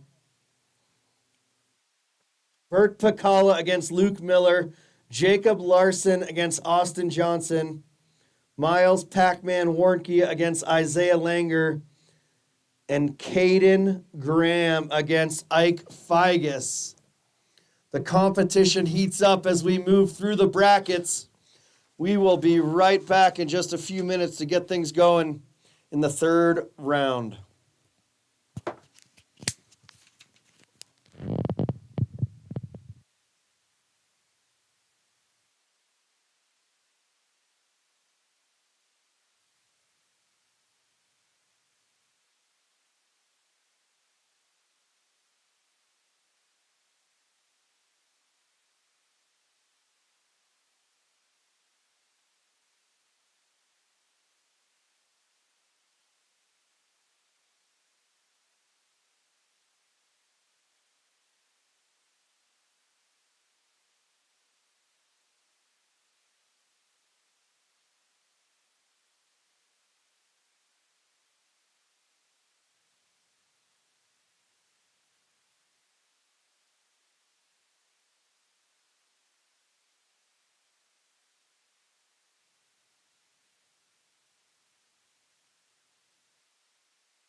The Winter Sports Club is amazing. It is multi-sports, and it's the only club in the entire country that has as many winter sports as we're able to provide. I feel like when you ask our kids about their life in Steamboat, their first thing they'll say is, we grew up in the Winter Sports Club. It's sort of like a second family for me. The Winter Sports Club, I think, was my upbringing. I think Howelsen and the Winter Sports Club is one of the best places in the world. It was almost another parent to me. We spent every opportunity we had down at the Winter Sports Club and enjoyed every minute of it. Coming here after school and being with your friends and your coaches, it's just an awesome experience. Almost every huge lesson or experience or great moment that has changed them has happened through the Winter Sports Club. You know, their notion of creating champions on and off the mountain really resonates with me, and I just think it's an incredible opportunity for the boys to be part of that. There you go. Every coach that I've ever worked with, you know, here at Winter Sports Club or see coaches on hill with these kids, from skiing to cross country to jumping to snowboarding coaches, every single one of them brings a large amount of passion and dedication to this sport. And the culture that they become a part of, again, changes them. And whether or not they're winning or whether or not they want to be an Olympian, they can be the best version of themselves. We're so fortunate in this town to have so many amazing people help raise these kids. There's something to be said about growing up in a competitive environment and having the mentors that the SSWSC provided. And you know, I certainly don't think that I would have grown up to be the person that I am today without their influence on my life. It's so unique and so special, and having seen great places in the world, there's nothing like this. Really, the Winter Sports Club is appropriate for all kids. Every single kid can benefit from the Winter Sports Club.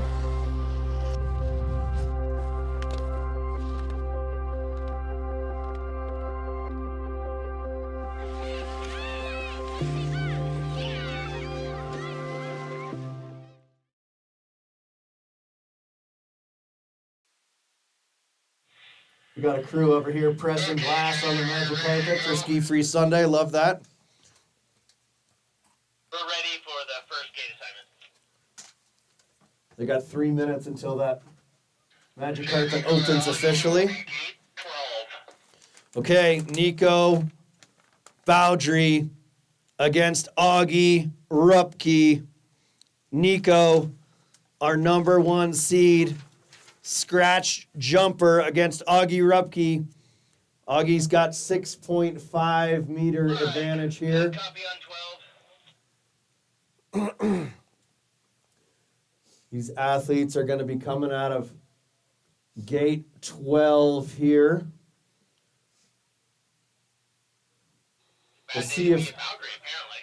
All right, we are ready for a yellow up here.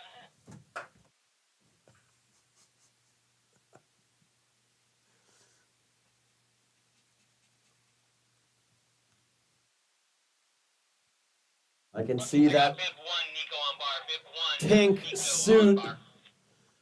Pink suit making his way out onto the bar. Nico gets the flag from his coach.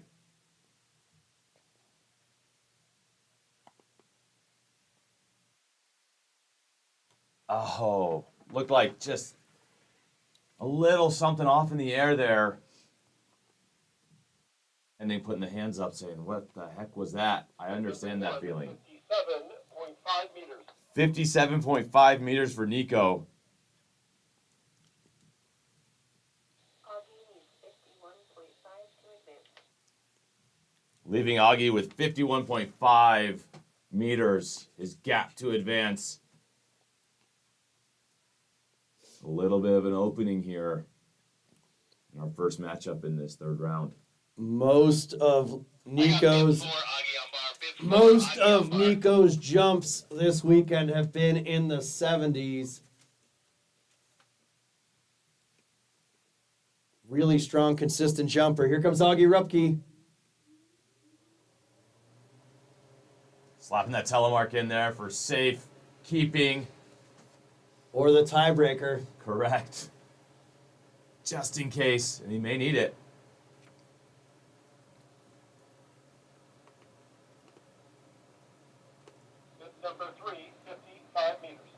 55 meters for Augie, advancing into the next round, taking down a 1 seed. Second 1 seed of the day to go down. The other half of the Group 1 is up next. Rocky Mountain Division athletes, teammates facing off against each other. Connor Van Overen spotting Max Algenik 4 meters. With this handicap system, there is zero room for error. It doesn't matter who you are, what your jump is, you cannot make a mistake.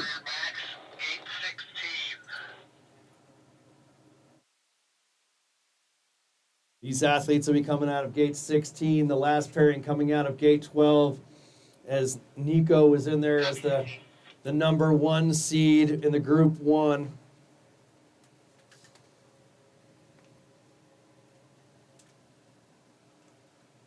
Keeping our starter Chad Bowdry on his toes up there. All right, we're ready for a yellow. We've got moving gates, moving start list. Fortunately, he's got decades of experience. Certainly this weekend, our team has been a well-oiled machine. Here comes Connor Van Overen. It's the flag from Coach Carl Denny up there. Carl Denny having the honor of coaching the junior world team over in Lillehammer just over a week ago. We are fortunate to have Carl Denny on our coaching staff here. 61.5 meters for Connor. Speaking of Lillehammer, I bet they're still thinking about those Norwegian waffles and brown cheese. That stuff is amazing. I got bib 12 max on bar, bib 12 max on bar.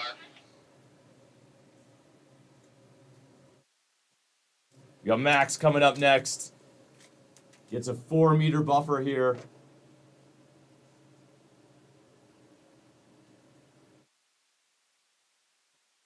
A lot of these athletes are just kind of feeling, I see their emotion, their body language coming through the transition, that it's just something feels off a bit. Max giving us that double hip slap there. We've seen him with the double fist pump earlier this weekend. 55 meters. That's 55 meters for Max. Connor making it safely in. Max should be quite proud of his performance all weekend and certainly all season. Go out with your head held high, Max Algenik. Moving into the Elite 8 in Group 1 as Augie Rupke will be facing off against Connor Van Overen. Right now, we're in the Sweet 16. That means Ethan Maines against Cubby Danielson. Ethan spotting Cubby Danielson 7.5 meters. Good. Be on 13, and we're ready for a yellow.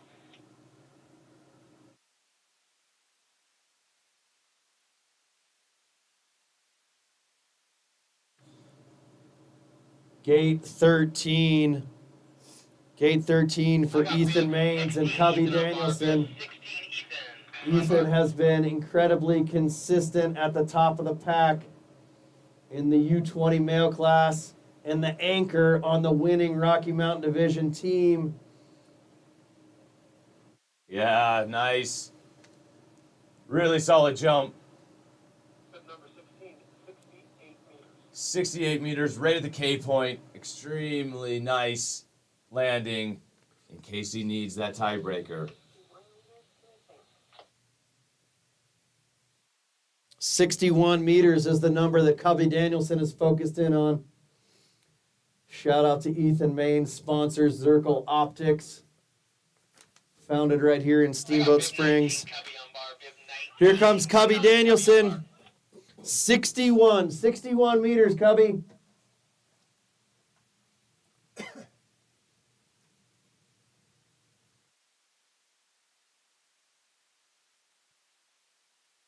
really close to that 60-meter line.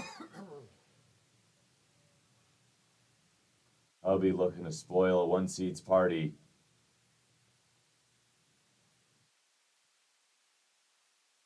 Number 19, 58.5 meters. 58.5 meters, meaning Ethan will maintain his status as a one-seed into the Elite Eight. Who is he going to face off against? This next pairing of Isla Shiel and Liam DeMong will face Ethan Maines in the Elite Eight. Liam DeMong spotting Isla Shiel 23.5 meters.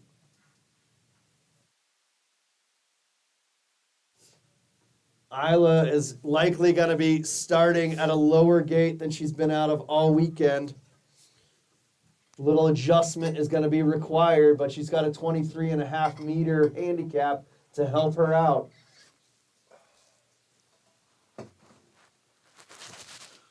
Speaking of anything can happen.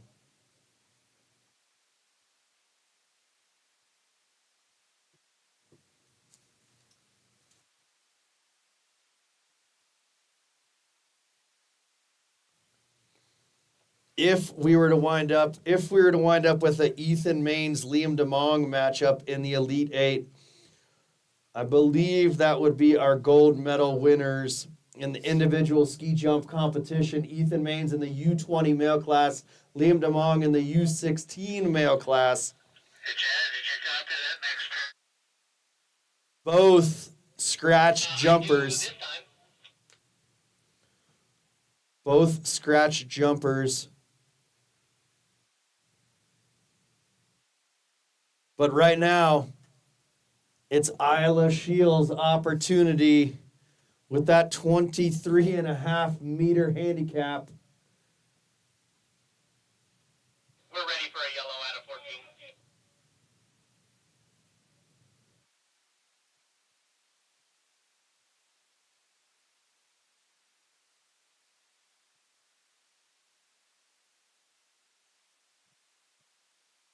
I got bib 24, Isla on bar. Bib 24, Isla on bar. Isla Shiel is out on the bar waiting for the flag from her coach. There it is. Here comes Isla Shiel.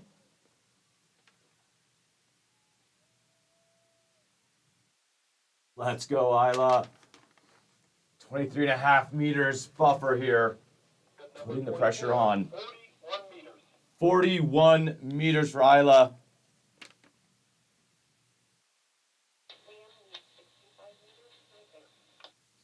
65 meters for Mr. DeMong. Surely within reach, but there's no guarantee.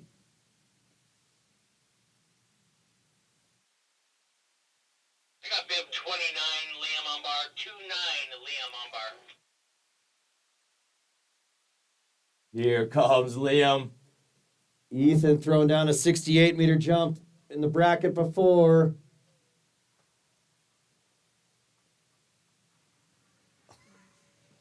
Definitely seeing some frustration here. 64 meters. 64 meters means Isla is going into the next round. Isla Shiel is going to face off against Ethan Maines in the Elite Eight. I was waiting for the call from our chief of distance, but Liam DeMong knew. He knew right away based on his reaction. Liam, fantastic job. Look forward to celebrating your accomplishments at closing ceremonies tonight. That is why this elimination bracket competition with the handicaps is so exciting. You never know what is going to happen. Isla Shiel facing off against Ethan Maines in the Elite Eight. Right now, we move on to Group 3.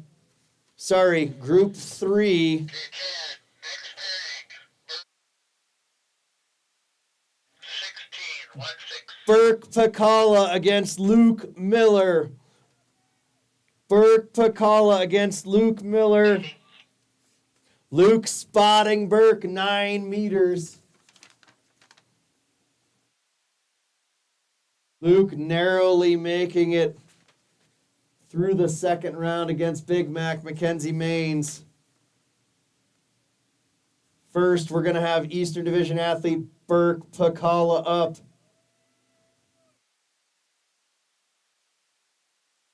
Team Beast is rolling deep in Steamboat Springs this weekend. All right, we're coming out of 16. We're ready for a yellow.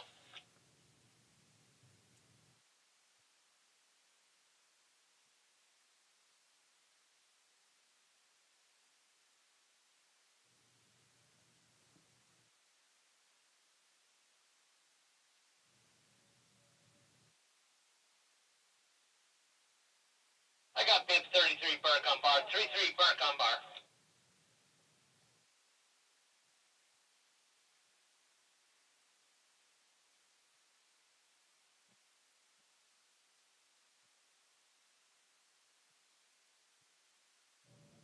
Burke laying it down. Stretching for every meter because every meter counts. 53 meters. 53 meters for Burke.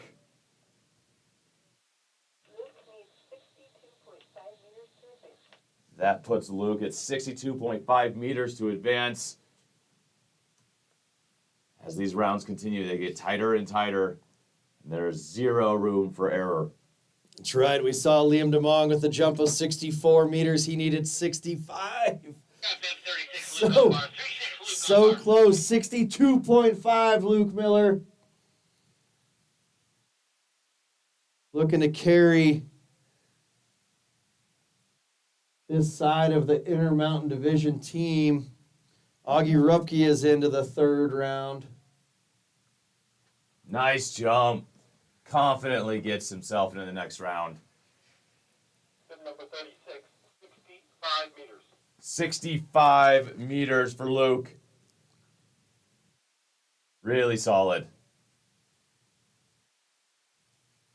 That is going to take us to Central Division athlete Jacob Larson against Rocky Mountain Division athlete Austin Johnson.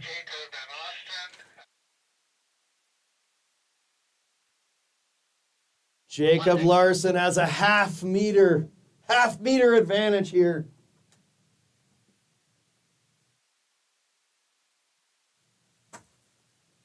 Jacob Larson will be first. You mentioned earlier, Tommy Schwal, is it better to go first or better to go second? Especially as you have this They are both going to choose 15. 1-5. half meter differential. We're ready for a yellow. I guess, I don't know. I would like to have a target that I have to go to, and if I see that I'm confidently going to get past it, I can land two-footed and safely get through this skatey outrun. I got bib 40 Jacob on bar. 40 Jacob on bar.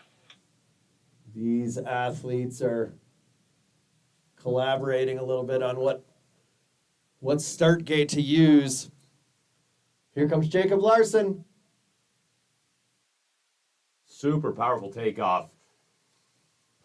Putting himself in great position. Bib number 40, 64.5 meters. 64.5 meters for Jacob.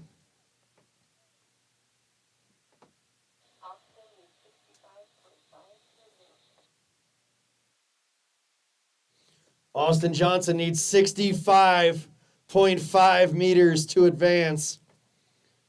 We saw him jump 61 meters in the last round. 65.5 meters. He's done it before. On bar. 4-4 Austin on bar. Can he do it right now?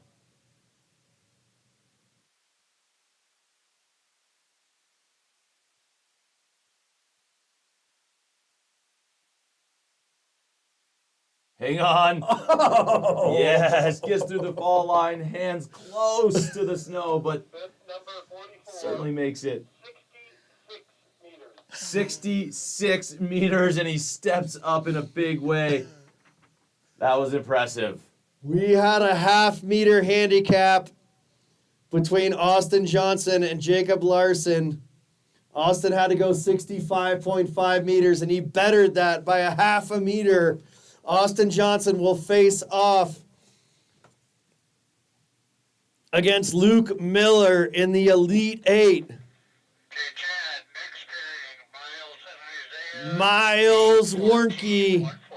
Rocky Mountain Division athlete, against Isaiah Langer, Central Division athlete. Copy on 14, and we're ready for a yellow. Miles is spotting Isaiah Langer 7.5 meters. Miles was resting up with that bye in the first round. Out jumped Donovan Tully to earn himself I got bid 46 miles. this opportunity.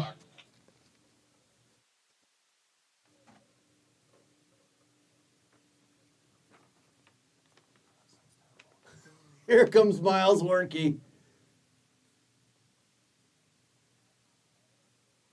Oh, that was awesome. He was so high. Oh, Miles. Give us a thumbs up, Miles. You look like you're all right. That away. Oh, it's just so tough coming in from so high. Number 46, 72.5. 72.5 meters, by far our longest jump today. Calculations, that was a fall. Miles Warnke laying it all out there. It's been fun to watch you compete this weekend, Miles Warnke. Isaiah Langer has the opportunity to That's a great question. put one down safely. Get himself a little practice jump here.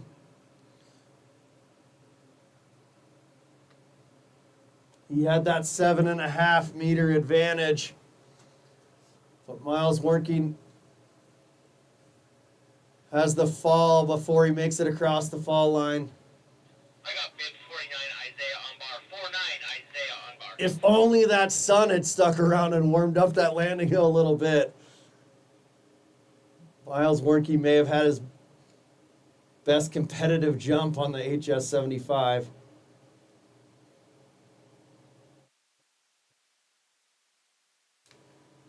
Isaiah lands it safely, gets the job done. Yeah, I'm certain that if this landing hill was a little bit softer, Miles would have stuck that monster Number jump. 49, 60 meters.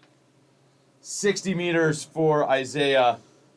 Big props to Isaiah for giving it a strong go there, right? He kind of had the automatic pass into the next round as long as he landed it, but he still went for it. Nice jump, Isaiah.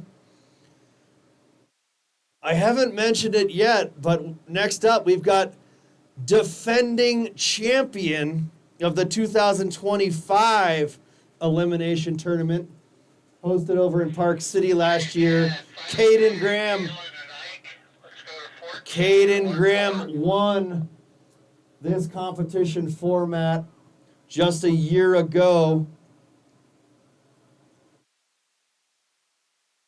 He knows how to play the game. There's more to this than just awesome ski jumping. There's certainly some strategy and having that experience under the belt, being the defending champion. Caden Graham is spotting his teammate Ike Figas 9.5 meters. Thanks to our markers up there. I think Kristen Figas is up there. Liz Baldwin, Dan Brabeck, I got bid 5-5. Tim Baldwin, Allie Givnish. I'm sure there's more folks I haven't mentioned. We appreciate you being up there. Here comes Caden Graham.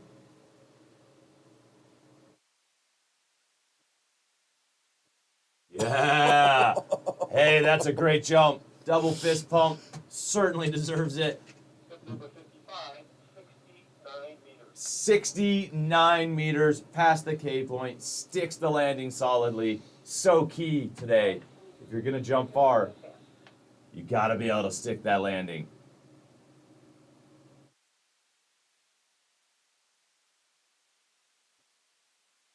I think that means Ike Figas has to go 60.5 meters Ike, I know you love setting goals. 5'7" Icon bar.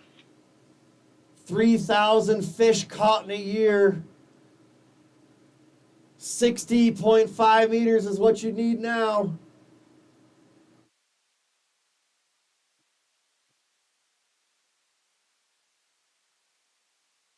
Ike Figus, Number 57, 52 meters. 52 meters there, Ike. Really strong finish to your season. Ike told me his best competition all year was at Brattleboro just a couple weeks ago. I've been really impressed with his jumping this weekend. Nice job, Ike. Caden Graham will face off against Isaiah Langer in the Elite Eight. I bet we're just a few minutes away from getting started in the Elite Eight. That's going to be Augie Rupke against Connor Van Overen. Ethan Maines against Isla Scheel. Luke Miller against Austin Johnson. And Isaiah Langer against Caden Graham. As this field gets narrower, sometimes we have just takes a few minutes for those athletes to make their way back up to the top of the hill. Good time for us to thank the Gold Annual Support Partners here. They help us out at Steamboat Springs Winter Sports Club, making these events and year-round programming possible for over 1,200 athletes. The city of Steamboat Springs, our home, Ski Town, USA, and home to Howelsen Hill, the oldest continually operating ski area in North America, today hosting Ski Free Sunday. Cloud9 Integrated Systems, an exceptional experience, full-service residential custom electronics design and integration company, team technology together. Thanks to Tom McKenzie and his crew. Colorado Event Rentals planning and hospitality services. Willis and Tori at Colorado Event Rentals kindly donating that grill we used for the barbecue on Wednesday night. Conroy Moving and Storage, serving Steamboat Springs since 1977, a trusted leader in the moving and storage industry. Thank you, Ryan Shorter. Donated the salt for yesterday. Oh, helped us out with the salt on the cross-country course. It took so much hard work and creativity to host those skate events. Thank you. Native Excavating, Yampa Valley's choice for quality excavation since 1981. You can read it fast. I think I got it, but go for it. Okay, first thing I got Thanks to Ed and Charlie MacArthur. Slifer, Smith, and Frampton, a pillar of Colorado's resort communities for over 60 years and the leading independent brokerage firm in Colorado. Smartwool, started in Steamboat Springs, Colorado with the belief that toes didn't have to be cold. Thanks to Smartwool and the VF Corporation for a $1.5 million donation to make that Barrows Triple Chairlift possible just a few years ago. Steamboat Radio, KVCR 96.9, KTYV Sports on FM 105.7, KEZZ Easy 94.1, KKSB The River at 98.9, your local news and entertainment source. Brian Harvey, watch out. Tommy Schwal's got a voice for radio. We're happy to have him here today. Steamboat Ski and Resort Corporation supporting SSWSC for $50,000 annually for scholarships as well as training venues on the hill at Steamboat Resort.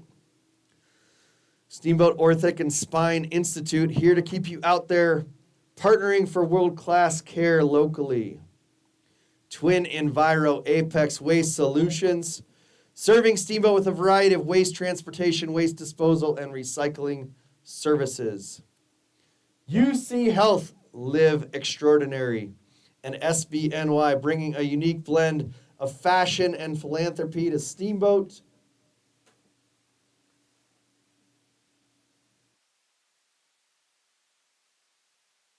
Thanks to the Steamboat Springs Winter Sports Club, Ski Jump and Nordic combined staff led by program director,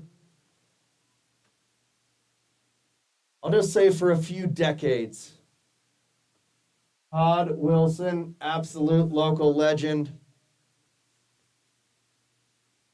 world's largest ski jumping club is right here at Howelsen Hill. Got an incredible cohort of U10 and U athletes. Looking up to the athletes competing here this weekend in Junior National Championships. Coaches Carl Denny, Garrett Fisk, Alex Miller, Davis Miller, Sam House, Kristen Van Wyk, Christian Keller, Adam Maines, Emily O'Winter, Brett Mall,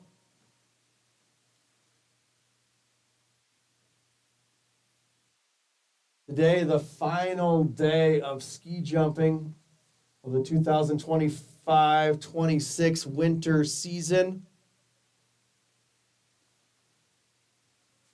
Still plenty of work to do after we wrap up this competition.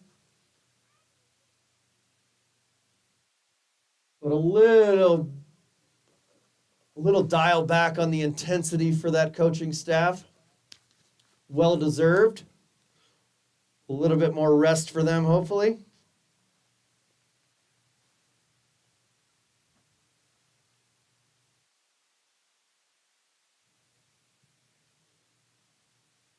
Big thanks to Courtney Trimble for organizing all of the volunteers to help host lunch and dinner inside at Olympian Hall. Brought to you by our friends at Johnny B. Goods and the Corner Slice. Proudly presented Mike Deemer at Johnny B. Goods, a competition bib signed by the athletes last night. Go visit Mike and Kathy Deemer over there at Johnny B. Goods. Open 8 to 8 every day.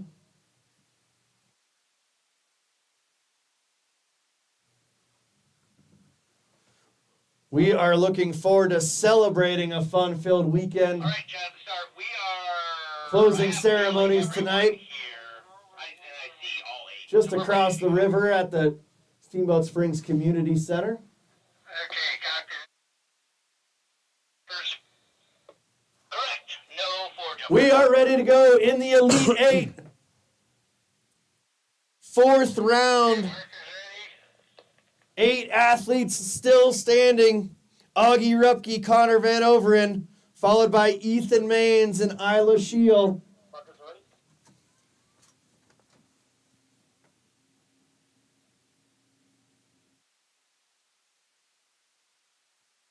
Connor Van Overen has a 1 meter advantage. 1 meter advantage for Connor Van Overen over Augie Rupke. Okay, Chad, our first turn.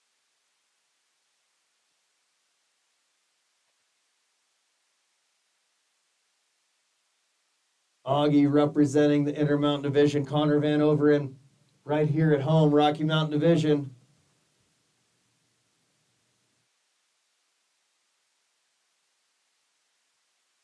Friends and foes separated by only a few hundred miles of scenic Highway 40. Okay, copy on 17. We're almost there.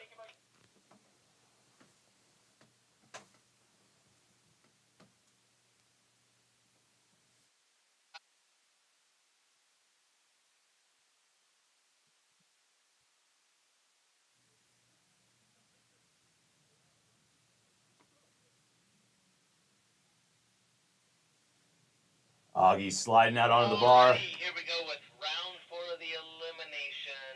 I've got bib 4, Augie on bar. Kicking Bib us 4, off. Augie on bar. Round 4. The Elite 8. Augie's on his way.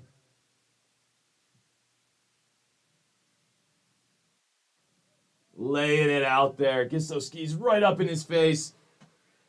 Slaps one down right around that 60-meter mark. 463. 63.5 meters for Augie.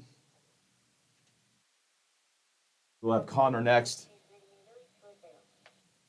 Needing 63 meters to advance. These two so close to one another.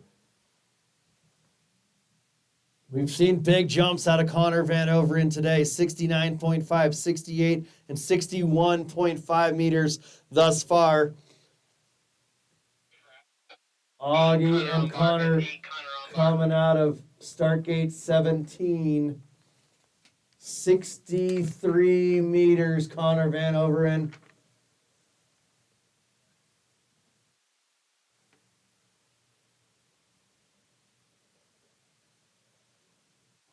Yeah, he takes that direct approach right off the takeoff and then gets to get a little lift at the bottom of the hill. 66 meters. 66 meters. Connor safely moving into the next round. The final four, Connor Van Overen, representing the Rocky Mountain Division. An orchestra of cowbells from Carl Denny's wedding cheers on Connor Van Overen out there. Well, there was a 1 meter handicap in that matchup. We have a 23.5 meter handicap here. Coming out of gate 14, it's going to be Ethan Maines first, spotting Isla Shield with 23.5 meters. We saw it in the last round.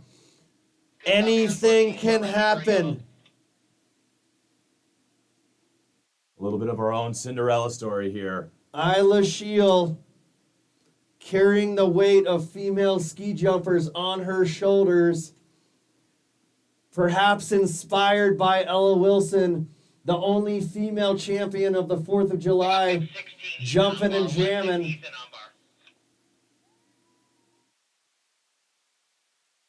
Ethan Maines is up there in his orange helmet. Here he comes.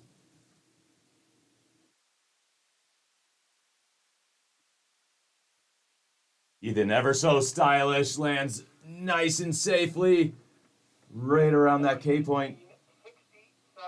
67 meters for Ethan.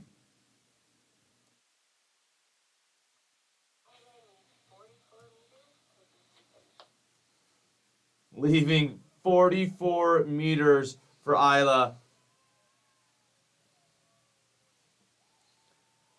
The crowd rallying behind Isla Shield as she slides her way out onto the bar. Trying to advance to the final four. All right, I got bib 24 Isla on bar. 24 Isla on bar.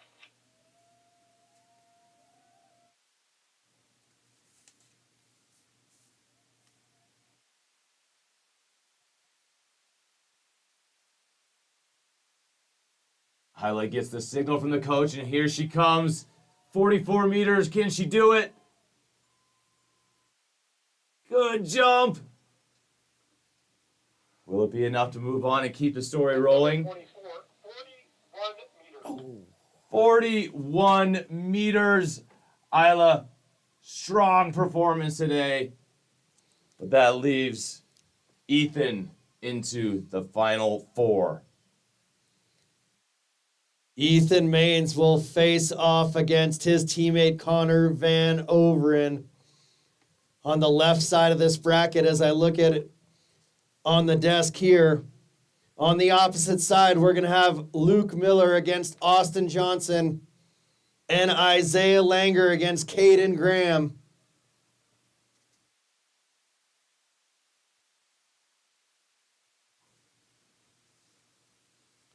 Unfortunately, the Eastern Division is out at this point of the elimination tournament. We've got Luke Miller representing the Intermountain Division and Isaiah Langer representing the Central Division. Good copy on 16. We're ready for yellow. An opportunity for an all Rocky Mountain Division Final Four. Right now, it's going to be Luke Miller against Austin Johnson Austin Johnson spotting Luke Miller with 3 meters. Luke on bar. 3-6 Luke on bar. 3-meter advantage for Luke Miller. You see that giant bed sheet of a flag giving them the signal to go. Powerful takeoff. Just seeing the skis fall away a little bit on the end.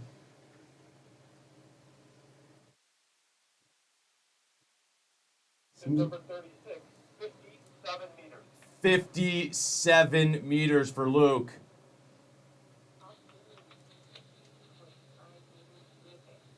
60.5 meters is the line to beat, the line to advance into the Final Four. Austin, the goal is set for you.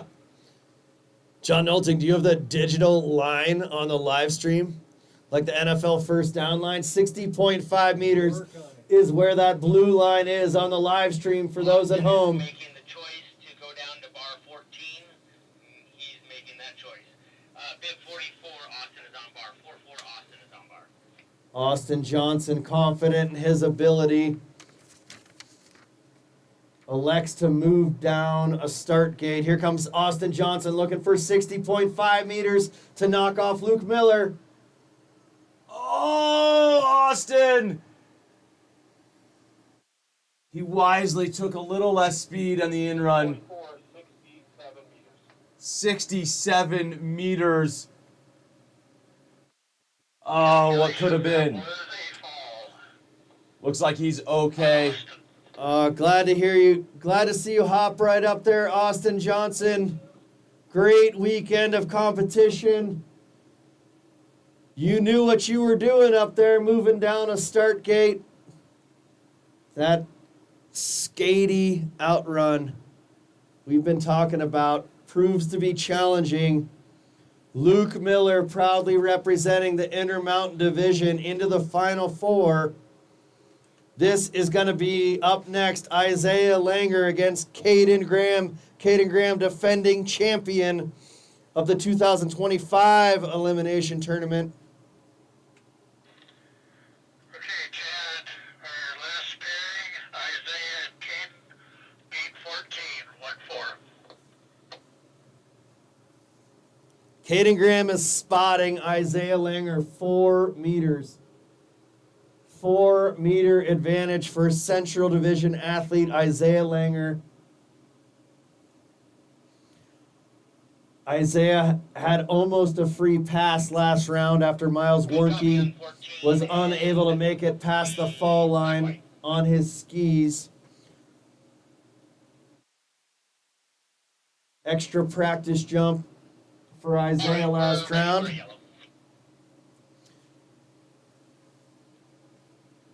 It'll be Isaiah Langer sliding out onto the bar first with that 4-meter advantage.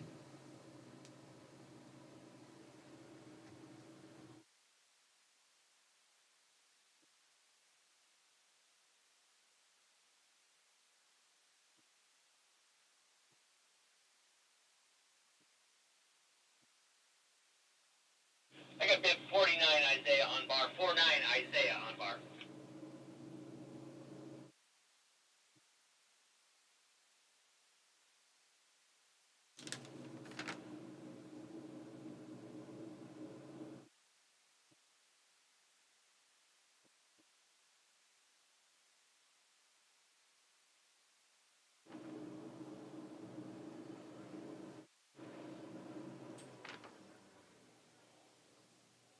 Bib number 49, 57 meters. Isaiah with 57 meters has consistently been right around that 60-meter mark throughout the weekend. Caden Graham needs 61.5 meters to advance.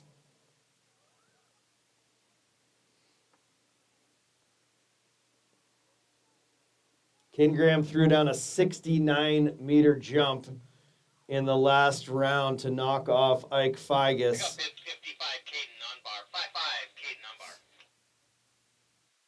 61.5 is the number Caden Graham is looking for. He's hoping to pop it off the takeoff and then be able to just safely land beyond that distance, but it looks like he's a little short. I don't know, it's going to be close.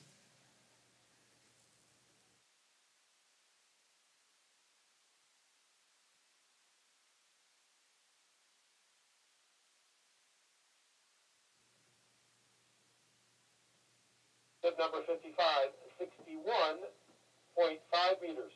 61.5 meters. We asked how that works earlier. I believe that means in distance. We've had a tie after the handicap between Isaiah Langer and Caden Graham. It's going to be up to the judges to determine who had the better style and moves on to the final four.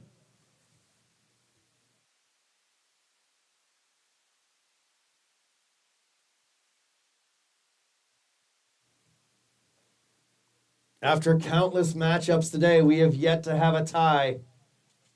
I think we had one just there, waiting to hear from our jury and judges on who advances to the next round. Will it be Isaiah Langer or Caden Graham? Or you can tell me my calculator's broken.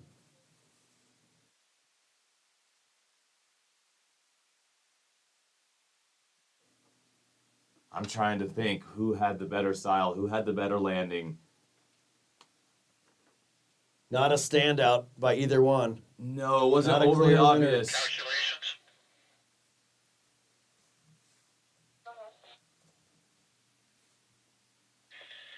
On that last one, does Caden advance with 61.5 or is that a tie? Caden advances. Ah, it was my calculator that was broken here in the booth.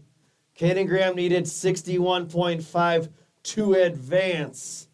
Caden Graham got 61.5 and advances on to the final four. 3 Rocky Mountain Division athletes, 1 Intermountain Division athlete. It's going to be Connor Van Overen against Ethan Maines and Luke Miller against Caden Graham, our defending champion of this elimination style tournament. Caden with a buzzer beater there to advance. That was exciting.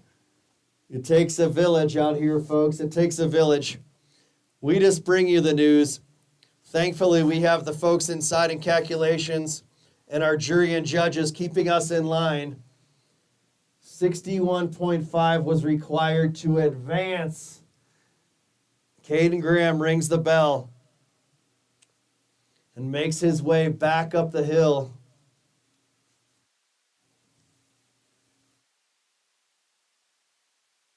Ethan Maines is going to spot Connor Van Overen 7.5 meters.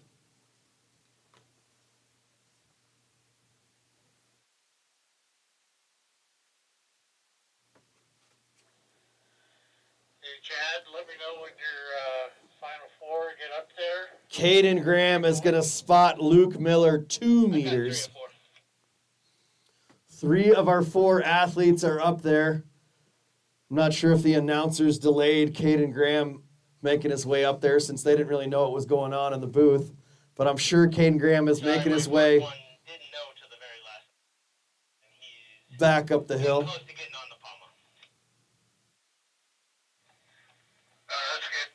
I'll take 100% responsibility for that slight delay there.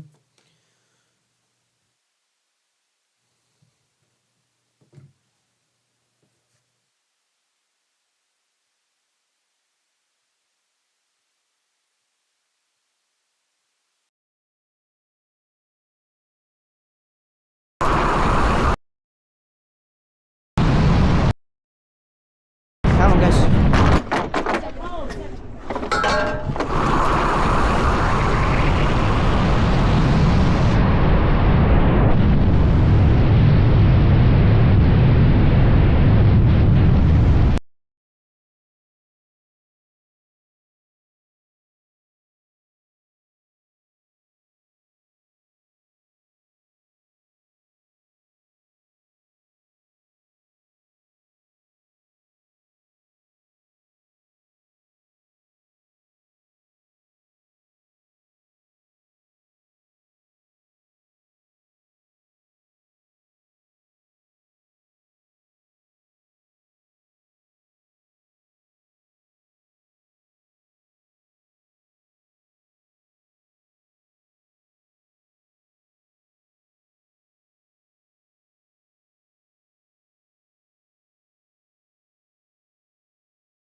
Junior Nationals Elimination Tournament bracket. Friendly reminder, following the competition, there will be a flower ceremony. You guys all know where that is. It's on the back patio right behind the lodge. We'll feed our athletes, coaches, and officials. And then we will gather at the Steamboat Springs Community Center at 5 p.m. Closing ceremonies and awards. The Community Center, just west of downtown Steamboat Springs on Highway 40. Will come out of 15, 1-5. Good copy, 1450.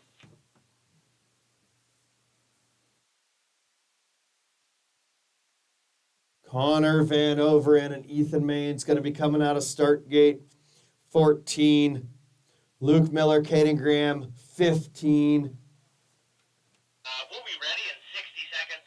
Our athletes are less than 1 minute away to get rolling.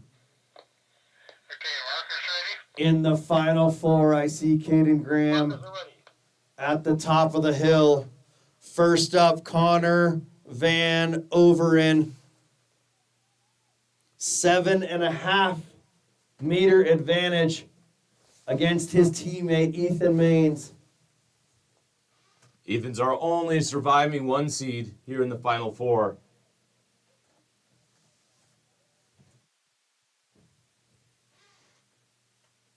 But how long will that last? 7.5 meters is a lot to give. Connor Van Overen is having an incredible morning of ski jumping. His best jumps of the weekend. Ready for the 5th round, the final four. Came right out of the locker room with a 69.5 meter jump. 68, 61.5, and 63.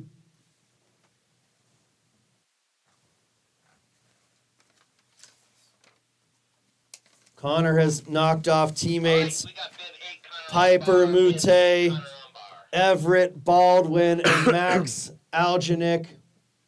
Intermountain Division athlete Augie Rupke to earn his way here. Here comes Connor Van Overen.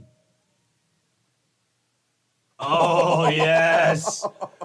The wind playing a factor, and he just harnesses it to boost past this K points. 67.5 meters. Or close, 67.5 meters. Double fist pump in the air. That 7.5 meter buffer. 75 meters is the number that Ethan Maines is going for right now. What a morning of consistent, strong jumping by Connor Van Overen. Ethan Maines is eyeing up a landing into the Yampa River right now. 75 meters is the number he's chasing. These conditions can make it happen. Oh, yes! Oh! That was incredible.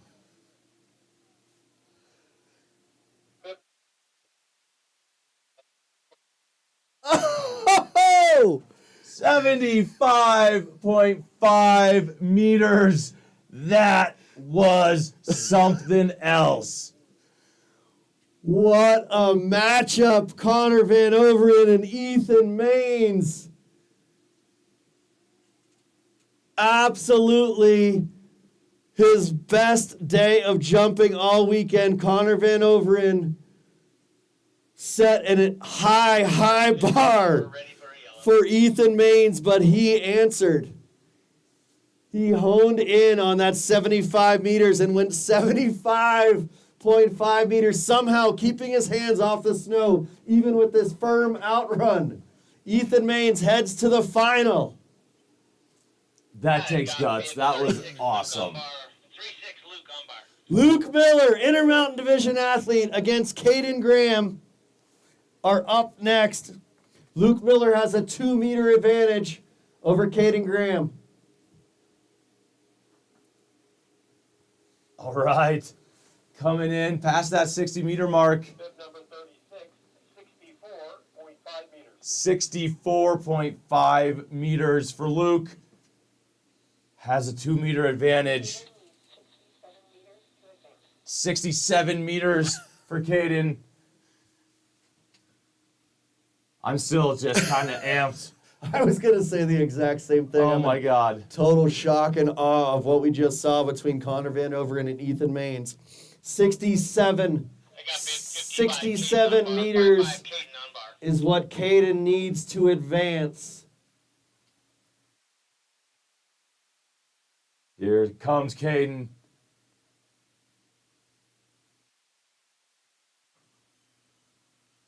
It's gonna be close. Needing that 67 meters. Bib number 55, 65.5 meters. 65.5 meters, Caden. So close. Great jumping by our defending champion, Caden Graham, but it's going to be Luke Miller, Intermountain Division athlete, moving on to the finals. Ethan Maines and Luke Miller gather their thoughts and focus and head up the Palma.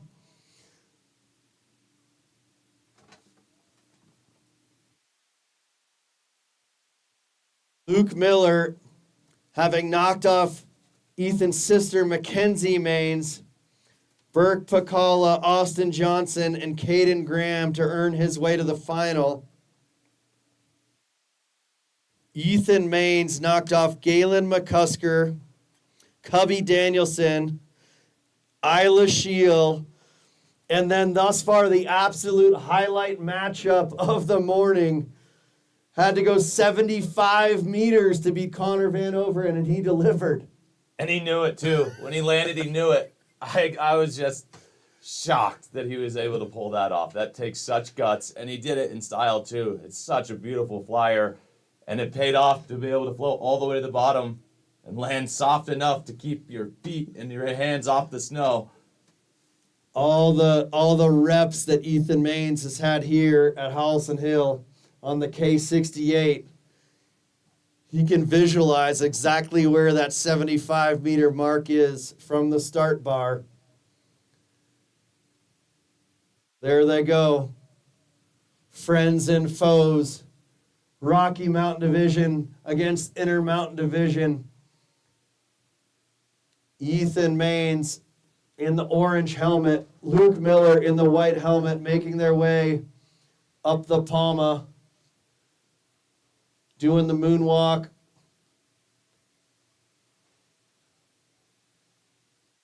Keeping it loose, maybe trying to conserve a little bit of energy, maybe just having a great time.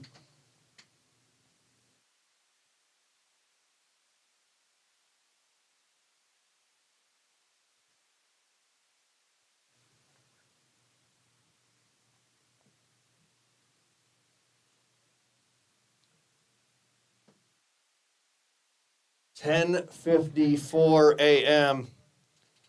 We have been super fortunate over the last 4 days. Every event has run like clockwork thanks to the incredible team of athletes, coaches, volunteers, officials. A fair amount of cooperation, as best as we could ask for from Mother Nature. No delays, no adjustments. Just like we planned it. Hey, Chad, you got a copy? Yep, go ahead. Tentatively for the final round there, we'll go out of 13 unless the wind changes. And the coaches would like to talk to their athletes. So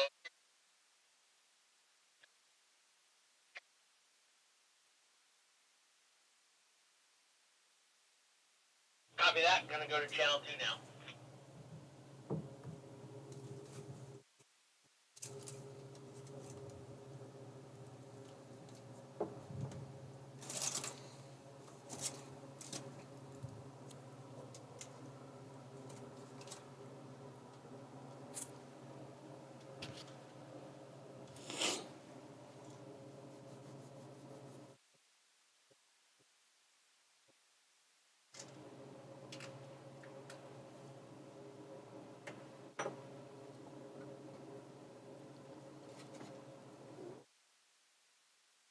I'm curious to learn as we anxiously await this final battle between Ethan Maines and Luke Miller. Who earns third place? Is there a third place in this elimination tournament? Are we going to have Connor and Caden jump against each other to determine third Oh. place? It just so happens our competition secretary, Laura Graham, was thinking the same thing I was thinking. We talked about that and we said no, but hang on. That's why I'm just trying to figure out since they came out of different games. We'll be right back with some information about how we determine that third place position between Connor Van Overen and Caden Graham, both putting on a great show out here this morning at Howelsen Hill.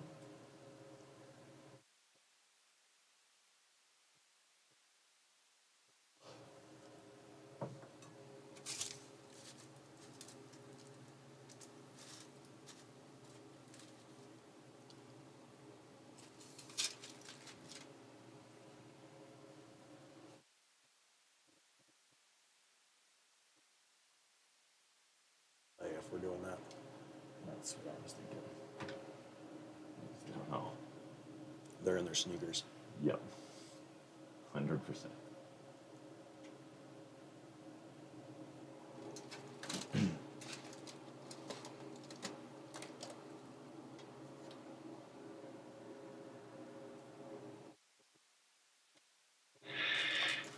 And Laura, just checking the rules here, so hang on. 10-4, thank you.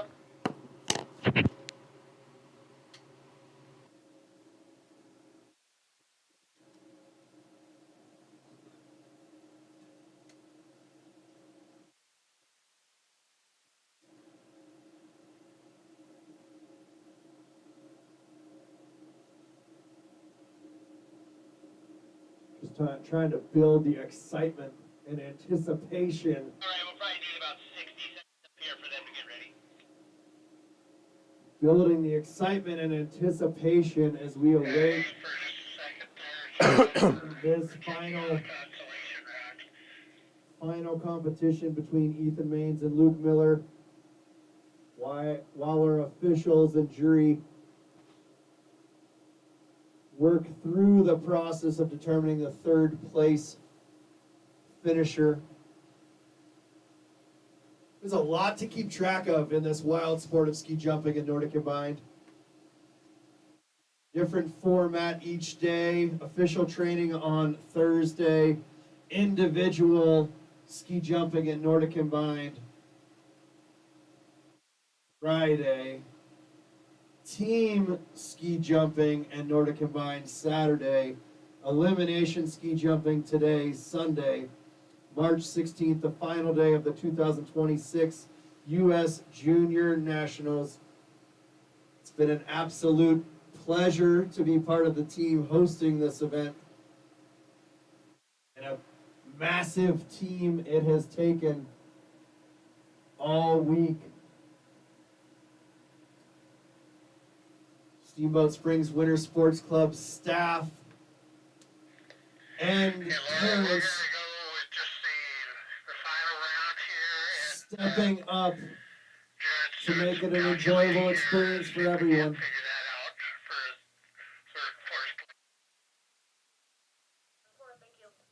We are going to get rolling here with the final round. Ethan Maines, Rocky Mountain Division athlete, Steamboat Springs Winter Sports Club, against Luke Miller, Park City Ski and Snowboard Intermountain Division athlete. Ethan Maines is spotting Luke Miller 5.5 meters.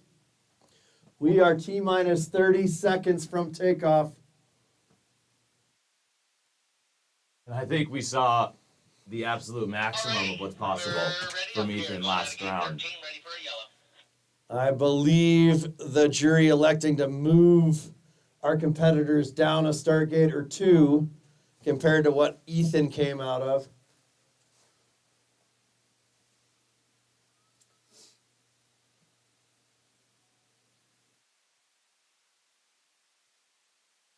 Looks like Ethan Maines will be first.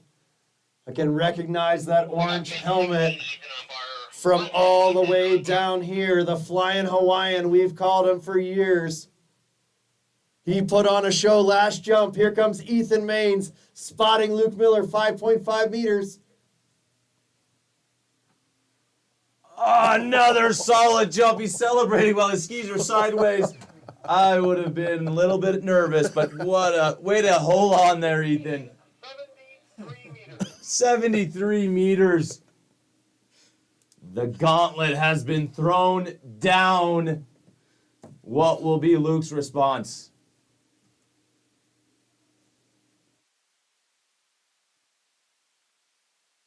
That was a heck of a jump.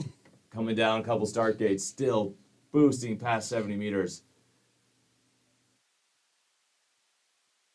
His teammates, Austin Johnson and Miles Warnke, weren't quite able to control their skis as they got sideways after touching down. But Ethan Maines, as you mentioned it, Tommy Schwal, no problem. No problem with that skatey outrun. Luke Miller. Here comes Luke, our final jumper. I believe he needs 68 meters to win. Reaching down. It is going to be close.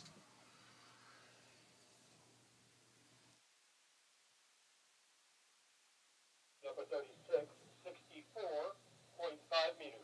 64.5 meters for Luke.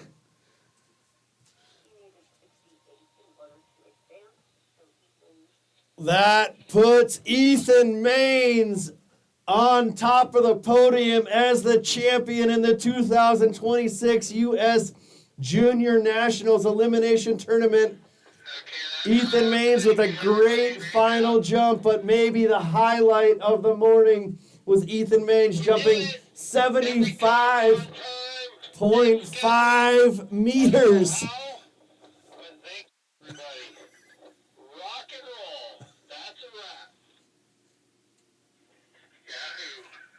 That away, what a show we had today.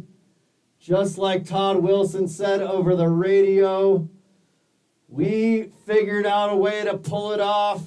What an incredible, incredible weekend. Amazing effort by everyone out here to make it happen.